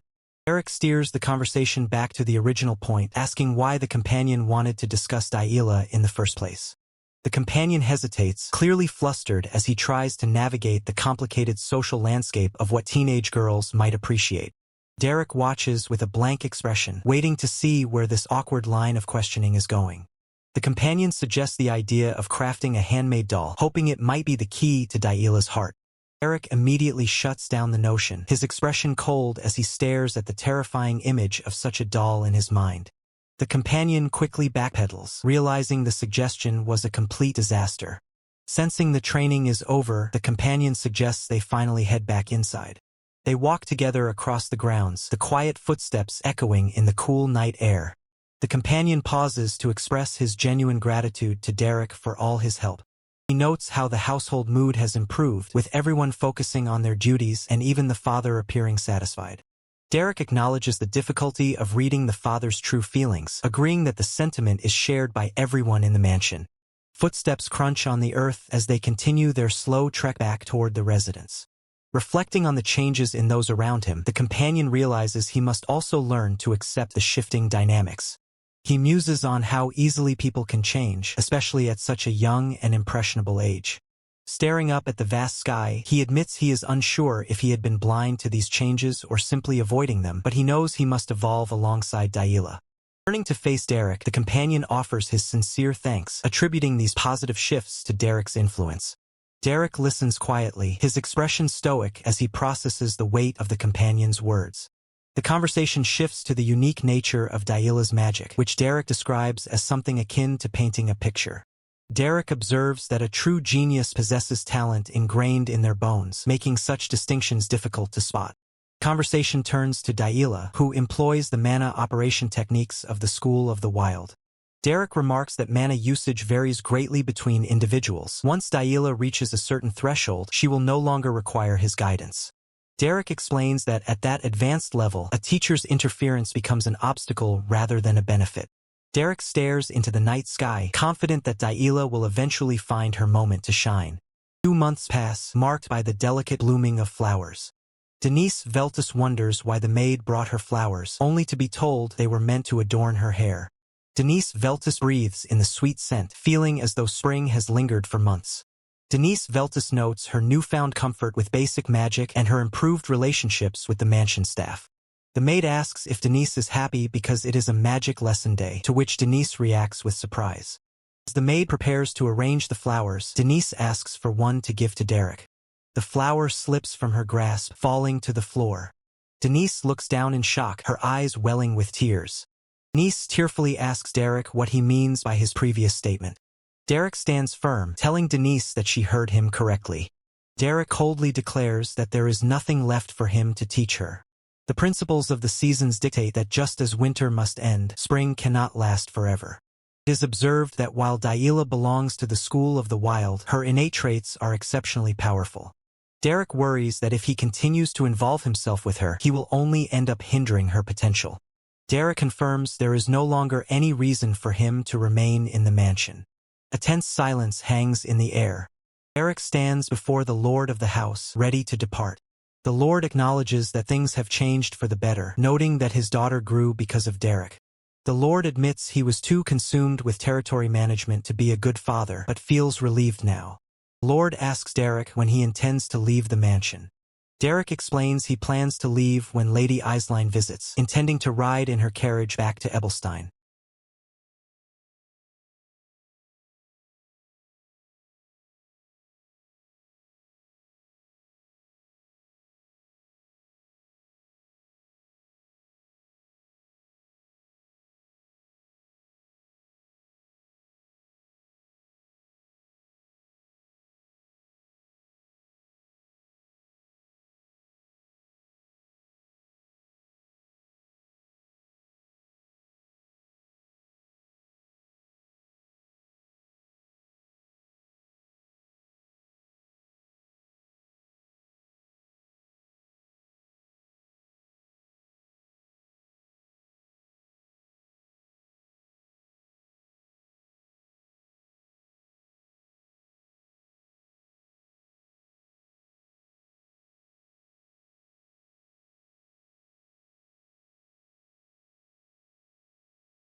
A concerned maid checks on Yahello, asking if she is feeling all right or unwell. Yahello remains silent, her expression unreadable as she processes the question. Yahello softly denies it, her eyes wide with a lingering sense of unease. She resolves to turn away from her past, declaring she will no longer repeat those mistakes. The grand mansion stands tall under the clear sky, marking the place where everything is about to change. Derek prepares to depart, confirming with Yahello that being dropped off at the commercial district is acceptable. Yahello smiles warmly, urging him to say his final goodbyes before their imminent departure. Derek listens intently, his stoic gaze fixed on the road ahead. The group gathers outside, the atmosphere heavy with the weight of parting ways. Derek confirms his choice to leave, stating he must return to his origins. His companions acknowledge the hardships he faced and offer their support should he ever need it. Derek offers a quiet, sincere word of gratitude. A moment of reflection passes as he keeps his thoughts to himself. Yahello watches him, her expression unreadable as she waits for his next move. She bristles at his intense stare, demanding to know why he is looking at her that way. Yahello folds her arms, asserting that she is no longer a child and does not need to beg him to stay. Derek humbly remarks that it was an honor to teach her, hoping she remembers the magic he shared. Yahello laughs, proudly calling him her teacher and warning him that he won't be able to live quietly anymore. Derek maintains his calm, composed demeanor. Yahello stares back, her youthful face showing a flash of genuine concern. He urges him to stay safe and avoid unnecessary danger, while he tells her not to overexert herself. Yahello insists she is an adult now and can handle herself, while Derek watches her with a knowing look. Derek reaffirms his stance, standing firm in his belief that he is capable of self-reliance. Yahello reaches out, gently placing a hand on his head in a moment of unexpected intimacy. She calls his name, urging him to take her parting words to heart. Derek remains silent, absorbing the weight of the interaction. She whispers his name, her eyes filled with a mix of affection and lingering doubt. Derek gently touches her hair, telling her that there is no need for her to grow up so quickly. Tears well up in her eyes, a silent, heavy moment of parting that lingers in the air. Yahello watches as Derek turns away, the distance between them growing with every step. Derek pauses, his expression stoic as he hears her call out his name one last time. With a hopeful smile through her tears, Yahello waves, promising that they will cross paths again. Derek offers a final, subtle nod of acknowledgement before continuing on his journey. He leaves her with a final directive to meet once more in the city of Ebelstein. Yahello remains in the wake of his departure, her face a mix of sorrow and lingering warmth. The vast, empty sky stretches above, marking the end of their brief encounter. Scene shifts to the Ebelstein commercial district, where a lone rat scurries through the shadows of the alleyway. A heavy door creaks open, revealing the dim, tense atmosphere hidden from the public eye. Violence erupts in the shadows as a brutal assault unfolds, the sounds of impact echoing in the cramped space. The aggressors revel in the cruelty, their voices demanding even more brutality from the fray. Another heavy blow lands, leaving the victim broken and helpless on the floor. Suddenly, a voice cuts through the chaos, commanding the violence to cease immediately. Derek steps into the light, his presence instantly cooling the heated air of the room. The group reconvenes at the Tavern Belden's Tier, seeking a moment of respite. The tavern owner slides a glass of honey wine across the counter, noting that it was once a favorite. A skeptical look crosses her face as she observes Derek's appearance, questioning his recent lifestyle. She presses him for answers, baffled by his sudden shift into the world of magic instruction. Derek remains tight-lipped, simply stating that he was just doing his job. She scoffs at his formal tone, urging him to open up about what really transpired. Frustrated by his silence, she demands he drink as the tavern owner intervenes to keep the peace.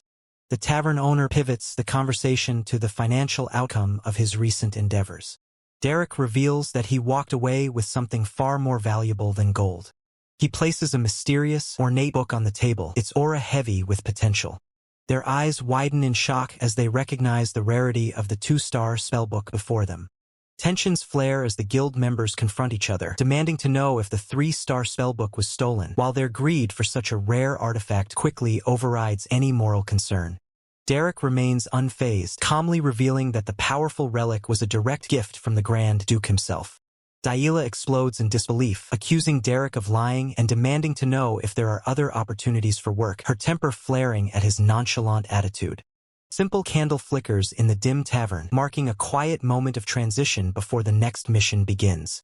Derek scans the mission board for new requests, leaving Yahello to rest after their recent return, though she questions his relentless drive to jump right back into the fray. Derek admits that he is seeking a simple subjugation quest, feeling that his combat instincts have dulled and need to be sharpened through constant practice. Guild Master chuckles at the suggestion, noting that there is never a shortage of work for skilled mages and encouraging them to take on whatever they can handle. Derek wastes no time, asserting his desire to begin the new assignment as early as tomorrow to maximize his time. The duo sets out on a carriage under the bright sun, heading toward their next destination with supplies in tow. Action erupts as Yahello draws her bow, narrowly dodging a savage strike from a monstrous beast lunging from the shadows. With the beast defeated and pinned by arrows, Yahello stands over the carcass, catching her breath while Derek remains vigilant. Deep in the dark, web-filled cavern, Derek channels mana into his blade, illuminating the lair as they prepare to fend off a swarm of spiders. Exhaustion sets in during the long journey, with Yahello struggling to keep her composure while Derek continues to study the spellbook. Night falls, and they set up a modest camp, with Yahello already fast asleep by the warmth of the crackling campfire. Derek stands alone on the hillside under the moonlight, beginning to chant as a swirling vortex of blue mana gathers around him. Focusing his intent, Derek extends his hands, weaving the magical energy into a precise formation. A glowing crystal manifests between his fingers, crackling with raw, concentrated power. He launches the spell, a blinding beam of light tearing through the darkness of the night. The forest erupts as the magic impacts, creating a massive shockwave that rattles the surrounding trees. Derek collapses to the ground, panting heavily as the mana backlash leaves his hand stained with blood. Spellbook flips open on its own, its pages filled with complex, glowing diagrams that hint at even greater power. The sun rises over the familiar building of Belden's Tier, a sign that they have finally returned to civilization. As autumn leaves drift past the tavern, the atmosphere shifts with the changing seasons. Winter arrives, blanketing the tavern in snow as the harsh cold sets in. A heavy tavern door creaks open, revealing the bitter, snowy night outside. Yahello shivers, complaining about the freezing temperatures, while Derek looks battle-worn and exhausted. The guild master marvels at their resilience, shocked that they managed to survive a trip to the Kent Mountains in such brutal weather. He continues to praise their insanity, noting that they are the only ones capable of bringing back a harpy's head under these conditions. Derek wipes the blood from his face with a rag, offering a quiet, weary word of thanks for the guild master's concern. Guild master mentions that a new request has arrived that fits Derek perfectly, despite his need for rest. The guild master notes that while this new opportunity is lucrative and straightforward, it may come with a few complications. The request originated from the Rohel Mercenary Corps on West Street. He mentions Count Belmiard, gauging Derek's familiarity with the name. The Count is seeking a commoner to serve as a partner for magic sparring, essentially acting as a live practice dummy. Derek arrives at the Nobles District Magic Arena, prepared to endure the session for the sake of the job. Alant walks alongside her mentor, discussing the upcoming training session.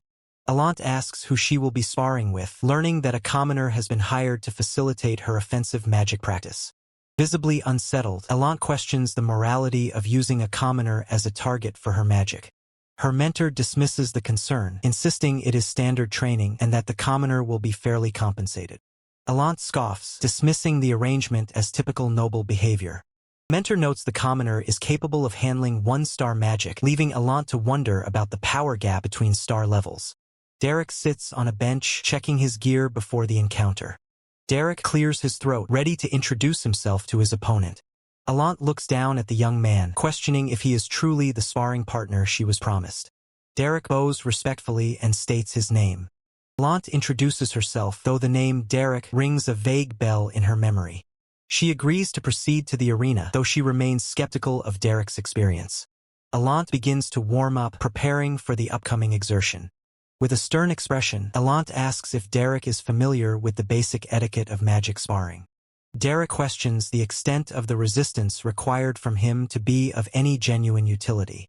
Alant retorts that Derek has a peculiar way of speaking, firmly reiterating that he must resist with everything he has. Derek remains silent, his expression unreadable as he prepares for the coming clash. Derek accepts the challenge, his hand glowing with intense mana as he responds, "As you command." The two combatants stand at opposite ends of the arena, mana crackling in the air as they prepare to engage.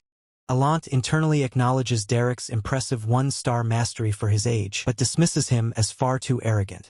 Determined to assert her superiority, Alant resolves to show Derek the insurmountable wall between a noble and a commoner. Alant unleashes a powerful magical strike, the force of her spell tearing through the air. Derek watches the incoming attack with sharp, focused eyes, calculating his next move. The massive magical projectile sweeps past, narrowly missing Derek as he stands his ground. The impact behind Derek shatters the environment, demonstrating the raw power of Alant's magic. Alant pauses, her expression shifting to one of surprise as she observes her opponent. Derek remains calm, coolly questioning what her next attack will be. Alant seethes with frustration, realizing there was a valid reason for Derek's unshakable confidence. Refusing to yield, Alant summons a barrage of magical blades, insisting that the social divide remains. The arena is flooded with glowing projectiles as Alant launches her assault from all directions. Derek expertly maneuvers through the lethal rain of magic, his movements precise and efficient. Alant gasps in shock as she realizes the extent of Derek's defensive capabilities. Alant holds her position, her eyes wide as she observes the ease with which Derek handles her spell. Alant questions how Derek could possess such refined control over a spell that is supposed to be simple. An elderly observer notes that Derek's magical prowess is truly excellent, confirming the rumors of his mercenary background. Alant finally admits to herself that she had severely underestimated Derek's true potential. The air around Alant ignites as she decides to stop holding back and attack with full seriousness. Derek senses the shift in strategy, realizing Alant intends to destroy the entire arena rather than just targeting him. Derek internally acknowledges that for a noble, Alant's ability to adapt under pressure is quite impressive. Alant raises her hand, flames erupting as she prepares a massive, overwhelming magical assault. A rain of fiery spears begins to descend upon the arena, turning the battlefield into a furnace. Derek stands firm, watching the inferno descend as he prepares to face the full might of the noble's wrath. Derek's eyes narrow as he realizes his predicament. He thinks to himself, "I can't dodge this." Derek instantly activates a defensive barrier, his mana surging to create a protective dome against the incoming assault. A barrage of high-velocity projectiles slams into the barrier, forcing Derek to shift his stance to maintain the magical shield. Alant watches the explosion of energy, her expression tense as she observes the clash unfolding before her. Dust and debris cloud the arena as the impact dissipates, leaving the outcome of the exchange obscured. Derek stands amidst the haze, his mana still crackling around his hands as he prepares for the next movement. Derek's eyes widen in sudden realization as he senses a shift in the battlefield. Alant lunges forward, her blade infused with a shimmering aura as she closes the distance to strike. Derek processes the threat instantly, thinking a point-blank ice spear. At this range, there's no way to dodge it or even deploy a barrier. Derek observes the subtle movement of Alant's fingers, thinking her talent is insane. The two combatants lock eyes in the center of the arena, the tension reaching a breaking point. Alant winces, clutching her face as she cries out, "Damn it, my eyes!" Alant stumbles backward, struggling to maintain her balance as she cries out in pain, "Ugh!" Disoriented, Alant growls, "Where did that bastard go? I can't see anything." Alant forces herself to calm down, thinking, "Focus, Alant. If I just listen carefully, I can quickly react. If I can just find his position." A sharp, crystalline projectile streaks past her, barely missing her face. Alant's eyes widen, thinking, "Did something just pass by? I didn't hear a thing. Don't tell me." Derek moves silently through the shadows, 3 magical shards orbiting him like a predator stalking its prey. Derek keeps his movements fluid, preparing to launch his next strike while maintaining his stealth. Alant recoils as a projectile grazes her, her face contorted in frustration and alarm. Derek calmly notes, "It's a delusion-type magic that makes sound disappear. He even calculated that I'd rely on my hearing?" Alant grits her teeth, thinking, "Then, that first attack that missed." Derek stares coldly, thinking, "How dare he go easy on me?" Derek flicks his hand, sending 2 more blades of energy hurtling toward his opponent. Alant raises her arms to defend herself, shouting, "Not a chance." Alant's eyes track the incoming projectiles with intense focus. Derek launches himself forward, thinking, "He's closing the distance?" Alant smirks, thinking, "Fool, rapid magic manifestation is my specialty." Derek readies his final strike, thinking, "Focus, Alant. The moment magic manifests from his hand, I'll manifest first and end this." Alant steels herself, determined to turn the tide of the battle in this final exchange. Derek launches himself off the wall with explosive force, closing the distance between him and Alant in a blink. Alant's eyes widen in sheer disbelief as she witnesses his impossible movement. Arcing bolts of raw, crackling mana surge from Derek's boots, searing the very air around him. The realization hits her, Derek is manifesting high-level magic directly through his physical movements. Alant grunts, desperately channeling her own energy to mitigate the incoming shockwave. The impact sends Alant skidding across the arena floor, leaving her off balance and exposed. The observer watches with bated breath, unable to decipher the chaotic, untamed flow of Derek's mana. Gasping for air, Alant stares at him, her composure completely shattered by his display of power. She can't help but offer a strained, begrudging smile, admitting he is far more than he appears. Derek stalks forward, his footsteps echoing with a cold finality as he confesses his initial underestimation of her. The tension between them is palpable as they stand amidst the wreckage of their duel. Alant bows her head, acknowledging the lesson he inadvertently taught her through combat. Her expression softens into genuine gratitude, a sharp contrast to the hostility moments ago. Before she can recover, Derek strikes again, his mana-enhanced speed overwhelming her defenses. Derek's eyes burn with an intense, focused light as he exerts total control over the battlefield. Alant is forced to scramble, her movements frantic as she tries to evade his relentless assault. A sharp cry escapes her as she narrowly deflects a strike that would have ended the match. Derek leaps high, a lethal arc of energy trailing from his hand, ready to deliver the finishing blow. His gaze is absolute, locking onto his target with the precision of a predator. Alant freezes, her heart pounding as she realizes she is completely outclassed. The momentum remains entirely with Derek, who hangs in the air, a manifestation of pure combat potential. Every fiber of his being is attuned to the final strike, his red eyes glowing with lethal intent. Alant watches the inevitable, her face pale with the weight of the coming impact. Suddenly, a sharp, resonant chime rings out through the arena. The match official signals the end, the bell cutting through the tension of the final exchange. Derek pulls back at the last possible second, his boot stopping inches from her, the duel concluded. Alant pauses, her amber eyes narrowing as she processes the turn of events, her expression shifting into one of focused contemplation. Alant acknowledges his performance, admitting he is a splendid mage, while Derek humbly deflects the praise, pointing out her own unparalleled reflexes. Alant sips her tea, noting that his flattery suggests he is well acquainted with the ways of this world, and remarks that despite being a commoner, his skill clearly comes from relentless, bone-grinding effort. Derek keeps his gaze steady, his voice calm as he states his simple reality: he must survive as a mercenary. Alant dismisses his modesty, claiming she appreciates hard-working people, but warns him that the old magic teacher observing them likely won't share her favor. Alant advises him to avoid getting on the old man's bad side, while Derek glances toward the stern figure reading in the background. Derek expresses his gratitude for the lessons learned, already looking forward to the upcoming sparring match at the Rosia Salon, hoping for a favorable result. Alant offers him reassurance, telling him that with his level of skill, he has nothing to worry about. Derek adjusts his grip on the cup, dismissing the idea of competing against small fry, and reveals that there is someone he truly wants to beat. A vision of Aisline Eleanor Duplain manifests, surrounded by a brilliant, complex magic circle, revealing the target of his ambition. Alant listens intently, her expression unreadable as she contemplates the name he has just dropped. Derek remains stoic, his red eyes piercing as he waits for her reaction. Alant realizes she has let the conversation run too long and dismisses him, bringing their meeting to a close. Derek stands up and walks away from the table, leaving Alant to her thoughts in the quiet hall. Alant watches him leave, the name Derek of the Beldun Mercenary Corps echoing in her mind.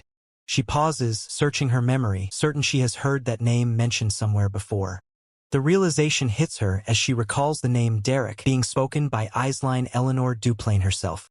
Alant's eyes widen in shock. She remembers clearly that Aisline Eleanor Duplain said the name twice. Derek moves with purpose, heading toward his next destination with intense focus. A sudden, sharp movement occurs as a hand reaches out and catches his wrist, halting his progress. Derek spins around, coming face to face with the person who intercepted him. Derek's expression is one of calm recognition as he looks at the individual holding him back. The woman before him smiles, identifying him as the very mercenary who trained Yahello. The sun sets behind the estate, casting long, dramatic shadows over the scene. Inside, the fireplace crackles, the flames dancing intensely as the conversation deepens. Derek and Alant sit opposite each other, the atmosphere heavy as he declares that he will do anything if it means he can beat Aisline Eleanor Duplain. Alant looks at him, slightly taken aback, and asks if he truly intends to defeat Aisline Eleanor Duplain. Derek explains that since Aisline Eleanor Duplain has yet to reach the 2-star rank, he wants to at least secure a victory in the upcoming magic spar.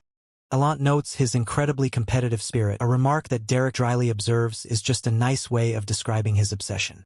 Alant muses that his drive could be framed as mere competitiveness. Derek admits that, in the past, his desperation to surpass Aisline would have driven him to any length, no matter how shameful. He reflects on how his own jealousy felt dirty and pathetic, especially when contrasted with the object of his envy. Alant notes that despite her attempts to sabotage her, Aisline only responded with grace and understanding. Derek stares, questioning why she is choosing to confide these intimate regrets to him now. The silence hangs heavy between them as the tea cools, signaling a shift in the gravity of their conversation. Alant declares that she is bearing her shameful past to prove her sincerity, as she has specific demands to make. Derek gestures for her to continue, his expression unreadable as he listens. Alant reminds him that if he truly worked under Duplain, he must be intimately familiar with Aisline's true capabilities. She presses further, emphasizing that he also knows exactly what her own skills are capable of. Derek remains stoic, waiting for the core of her request to finally surface.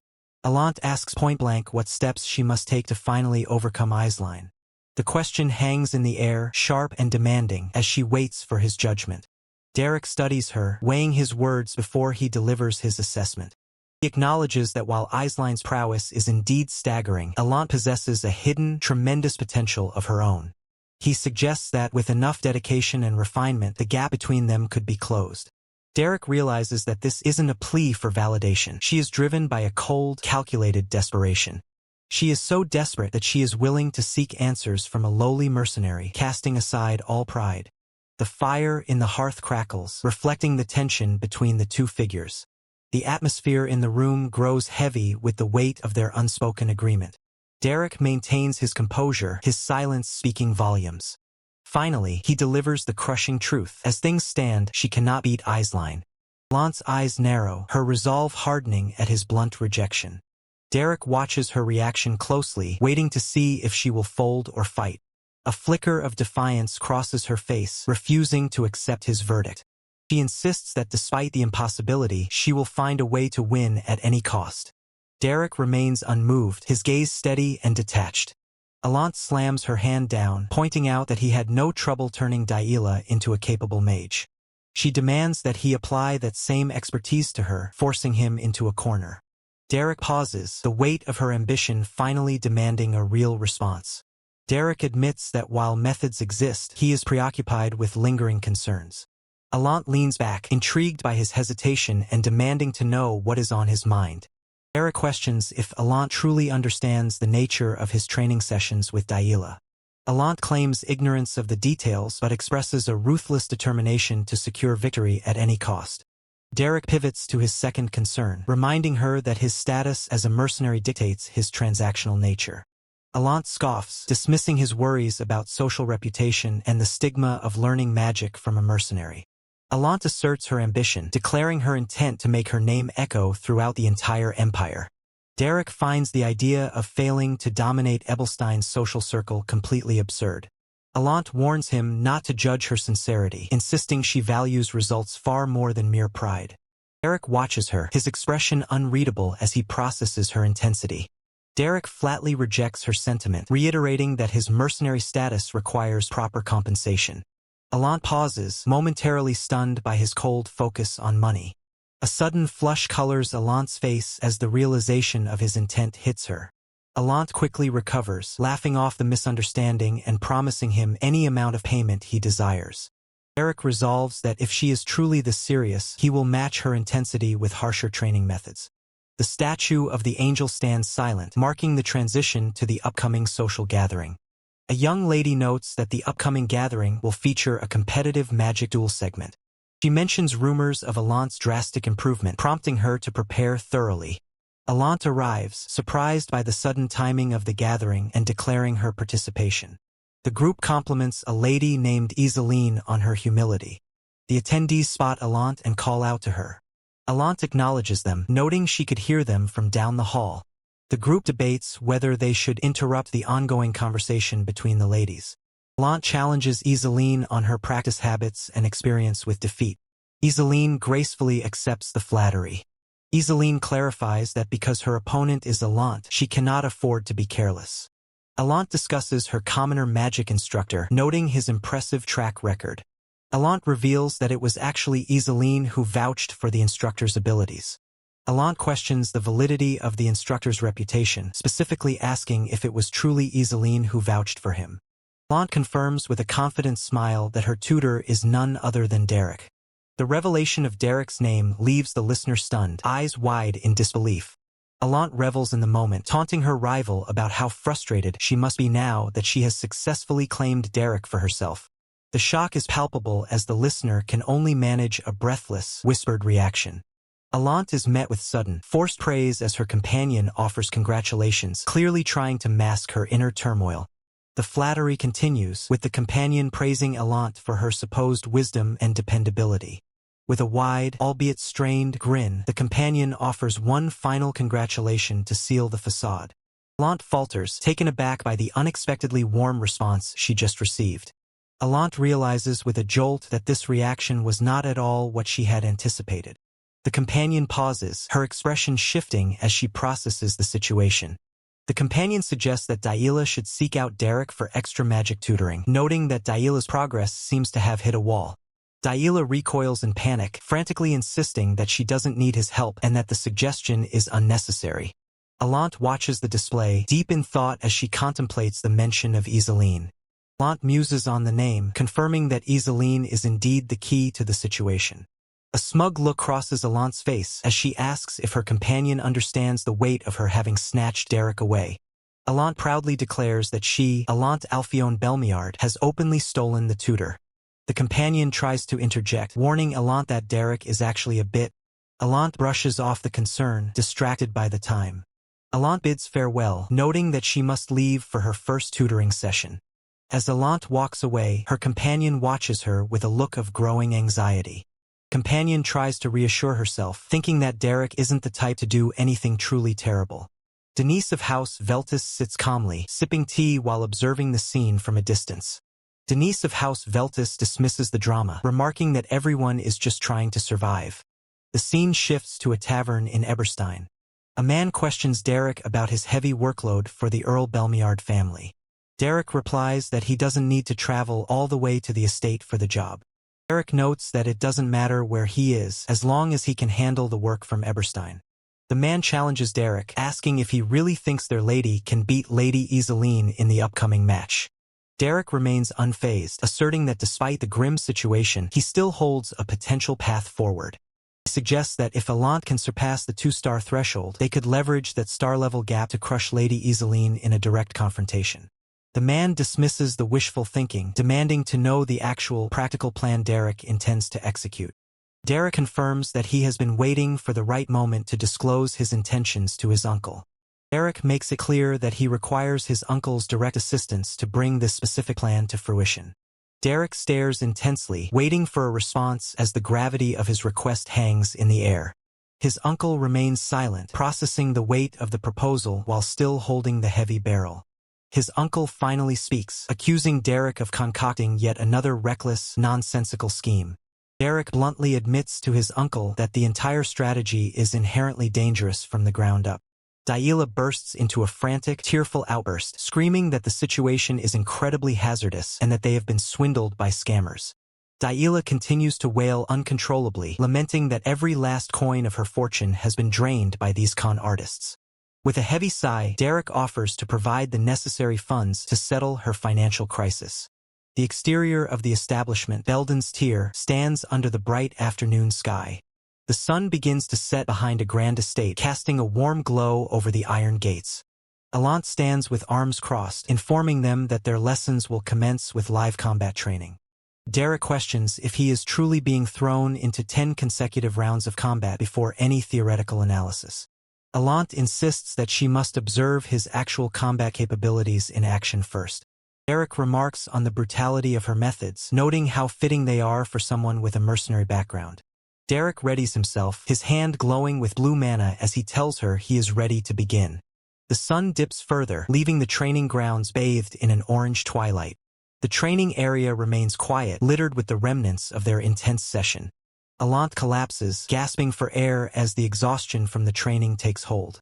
Derek thanks her for the hard work and grants her a 10-minute break before they move to magic theory. Allant looks up, sweating and desperate, claiming she has not a single drop of mana remaining. Derek remains unmoved, insisting that if she pushes herself, she can surely draw out more mana. Derek commands her to sharpen her focus and manifest 10 more ice spears, showing no mercy. Derek critiques her performance, pointing out that she is still 5 spears short of the goal. Without hesitation, Derek orders her to fire 100 additional magic arrows. Allant struggles to speak, barely managing to state that she truly has no mana left to give. Derek coldly tells her to stop making excuses and focus on creating just one more arrow. Session concludes as a voice grants permission to finally break for dinner. Derek checks on his companion, offering her an out if the pressure has become too much to bear. Stunned by the suggestion, Allant gasps, her composure momentarily shattered. Allant bristles at the implication, questioning if he expects her to quit after such minor training. She scoffs, asserting that the hardships she has faced in high society make this training feel like nothing. Derek listens with a cold, unreadable expression, his red eyes narrowing. He admits that he may have misjudged her resolve. Allant claims she is simply tired from a social gathering, promising to reveal her true potential tomorrow. She demands he increase the intensity of their sessions, refusing to settle for less. She taunts him, claiming this warm-up didn't even make her break a sweat. Derek looks on, his calm demeanor hiding a sharp, calculating mind. He cuts through her bravado with a single, chilling reminder. He coldly reminds her that they are currently only on a break and the real work is far from over. Two stand in the twilight, the tension between them palpable. Allant attempts to laugh off the severity of his tone, calling it an unusual sense of humor. Derek shuts her down instantly, making it clear he is not here to play games. A carriage travels across the golden fields, moving toward its destination. The carriage screeches to a halt, the horses neighing as they arrive. A man steps out of the carriage, announcing their arrival at the estate. Elmer looks up, taking in the surroundings of the mansion. He stands before the imposing Belmiard mansion, the seat of local power. Count Belmiard welcomes Velmer back from Ebelstein with open arms. Count Belmiard gestures for his guest to sit, noting the long journey he has endured. Count Belmiard inquires about his treasure, Elant, and how she is faring in her studies.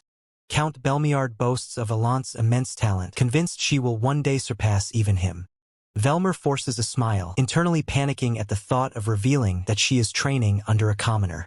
Count Belmiard suddenly mentions he has upcoming business in Ebelstein, leaving Velmer visibly startled. Count Belmiard smiles deviously, suggesting he might just pay Elant a surprise visit. Count Belmiard grins with a sinister glint in his eyes, clearly relishing the thought of catching Elant off guard. Under the pale light of the moon, the group arrives at the ominous entrance of the nameless labyrinth on the outskirts of Ebelstein.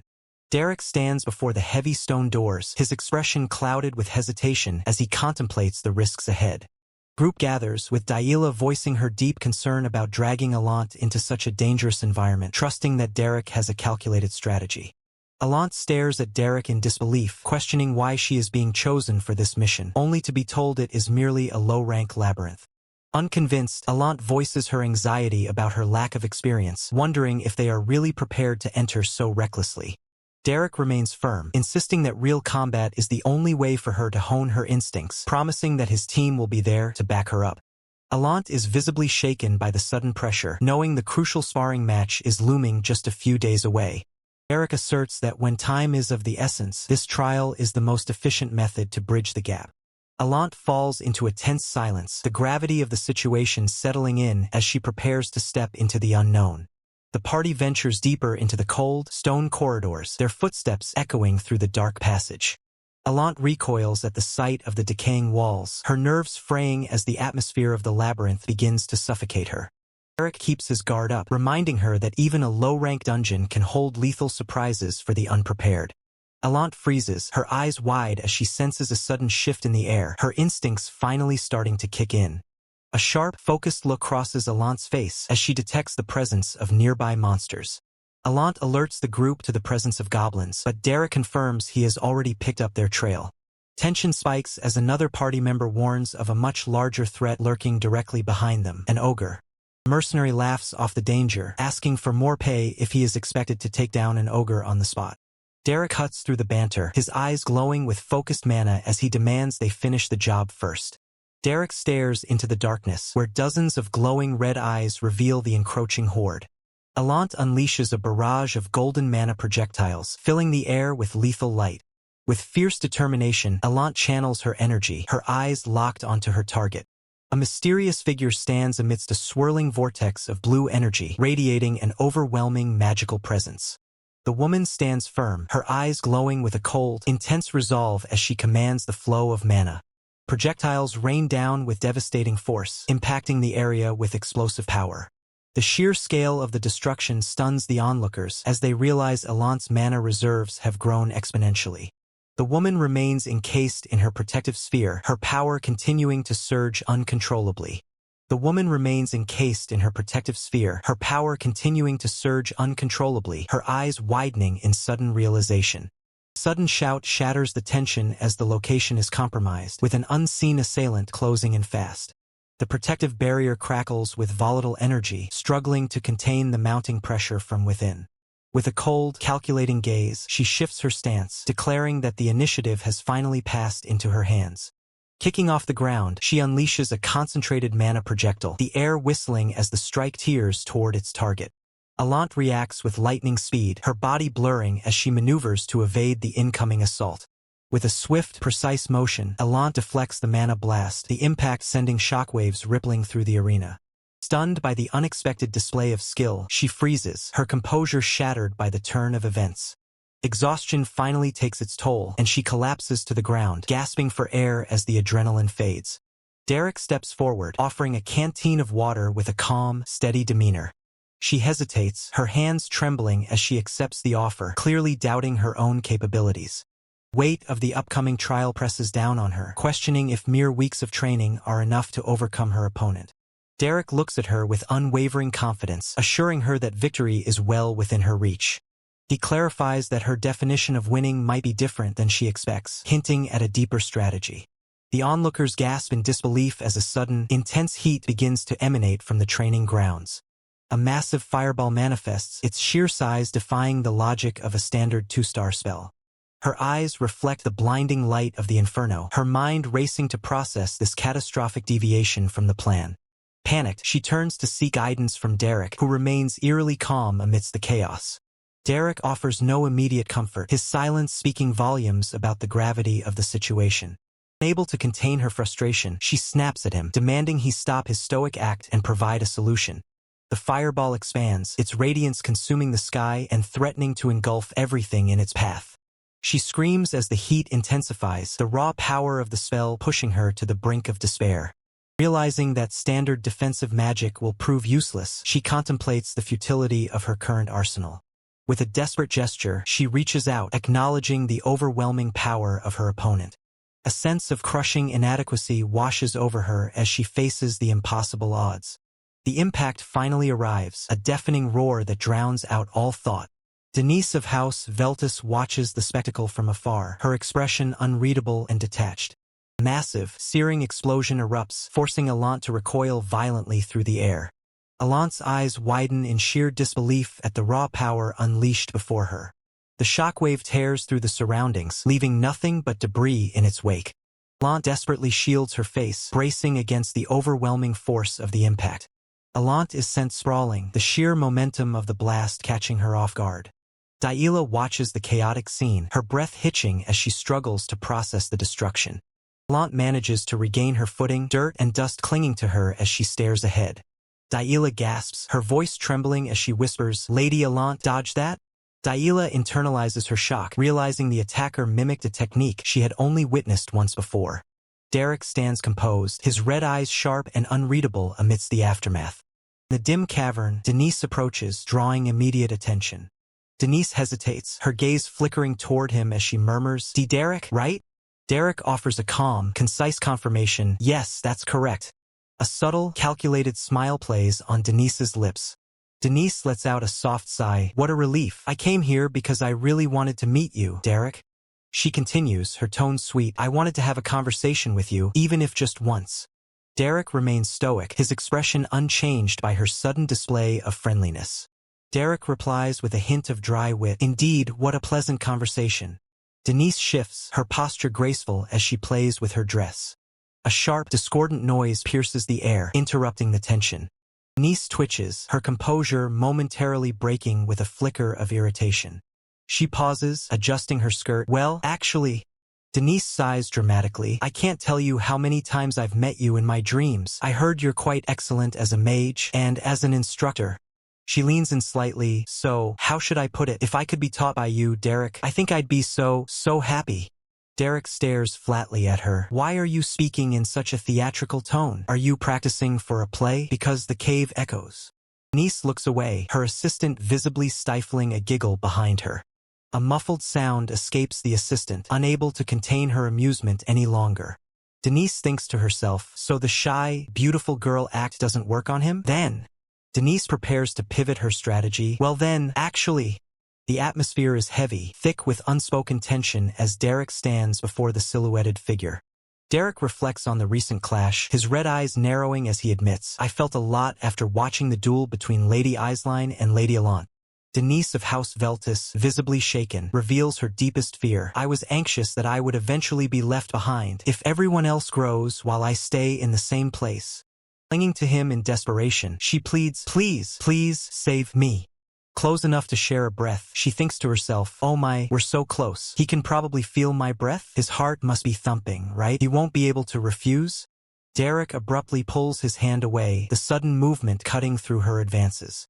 Denise of House Veltus freezes, her eyes widening in confusion as she stammers, "Huh?" Derek crosses his arms, his expression unreadable as he counters, "I'm not so sure. From what I've seen, Lady Denise, you don't seem to have much interest in magic." He presses the point, his voice cold. "Earlier, you mistook me for a monster-enchanted ice spear, didn't you?" In the depths of the cave, Derek stands before the noble emissaries, holding the document with a guarded expression. He reads the request aloud, his tone professional yet detached. A magic teacher for Lady Eislein. It is an honor. Hidden from view, Denise of House Veltis watches the interaction, her eyes wide with shock. She stifles a scream, her face twisted in a mixture of disbelief and fury as she whispers, "Ah." The title card appears, marking the Noble Lady Reformation Guide. The butler continues, his voice steady, "I see. Then, will you prepare to leave with us immediately?" Eric cuts him off without hesitation. "No." He clarifies his position, "Only after I finish my training, though I'm not sure when that will happen." The butler narrows his eyes, testing the waters. "What if I increase the payment?" Denise of House Veltis, still eavesdropping, can only whisper, "I'm sorry." Derek shakes his head. "At my current level, I cannot be of much help to Lady Eislein. I do not wish to teach magic half-heartedly." Denise of House Veltis stares down at the ground, lost in thought. The sun shines brightly over the grand estate, signaling the start of a new day. Lady Eislein turns with a bright smile, asking, "Oh, really? You found where Derek is?" Her maid nods, reporting, "Yes, Lady Eislein. Yesterday evening, the head butler went to see him personally." Lady Eislein exclaims, "Oh, you should have told me. I was going to ask him myself. I must go now. Please gather the swiftest soldiers." The maid tries to intervene, but Lady Eislein, "The terrain is very rough." Lady Eislein brushes off the concern with a radiant smile. "This is about welcoming my teacher." Night falls over the wilderness, the sky darkening as the campfire flickers against the rock face. The silence of the night is broken only by the rhythmic dripping of water, a sound that weighs heavily on the air. Derek struggles to hold back a weary sigh, the exhaustion of the journey etched clearly onto his face. Derek suggests they pack up and head back when the sun rises, a plan that Yahello quietly acknowledges. Yahello remarks that Derek is quick to give up, pointedly noting that it is because he is smart. Tension shifts as Derek turns his gaze, his eyes narrowing with a sharp, perceptive intensity. Derek asks if Yahello truly believes him to be a fool, while Yahello deflects with a feigned air of innocence.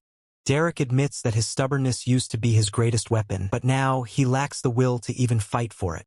Derek wonders aloud why he feels so completely drained, his spirit flickering like the dying campfire. The morning sun bathes the grand estate in light, signaling a new day of political maneuvering. Yahello questions the necessity of joining the Rosia Salon, clearly unimpressed by the social obligation. Yahello dismisses the value of the other attendees, claiming only Elant and Denise of House Veltis are worth her time. Her companion gently corrects the assumption, insisting that there are many cultured and charming people to be found. Yahello remains skeptical, offering only a thoughtful in response to the suggestion. Yahello admits her curiosity about the outside world, but laments that social circles feel hollow and insincere. Lingering silence passes between them as Yahello contemplates the weight of the conversation. Her companion urges Yahello to shift her perspective on the matter. Her companion explains that for those of their status, high society is a birthright, but for others it is a rare opportunity. Her companion emphasizes that they must not take their privilege for granted, but instead work hard and show gratitude. Her companion adds that the salon is a valuable experience, providing a chance to meet people from all walks of life. Yahello hesitates, finally conceding that she will think about it given the circumstances. Yahello remarks that she had intended to visit at least once anyway, softening her stance. Her companion smiles, clearly pleased that the suggestion is finally being taken into consideration. Yahello pauses, her expression shifting as she brings up a new topic of conversation. The clatter of a teacup breaks the silence as Yahello shifts her focus to the future. Yahello asks if she will finally be granted her own mansion in Ebelstein now that her basic education is complete. Her companion confirms the arrangement, noting that she will also be permitted to hire her own servants. Yahello contemplates the news, the weight of her independence beginning to sink in. Yahello sits quietly, her expression betraying a flicker of unease as she processes the implications of her current situation. Her companion presses the point, reminding her that Derek is currently occupied with tutoring Denise of House Veltis. Yahello acknowledges the boundary, admitting it would be improper to interfere with affairs of another house. A knowing, almost mischievous smile touches her lips. She brushes off the tension, claiming she was merely lost in thought. Yahello remains silent, her blue eyes wide as she contemplates the weight of the conversation.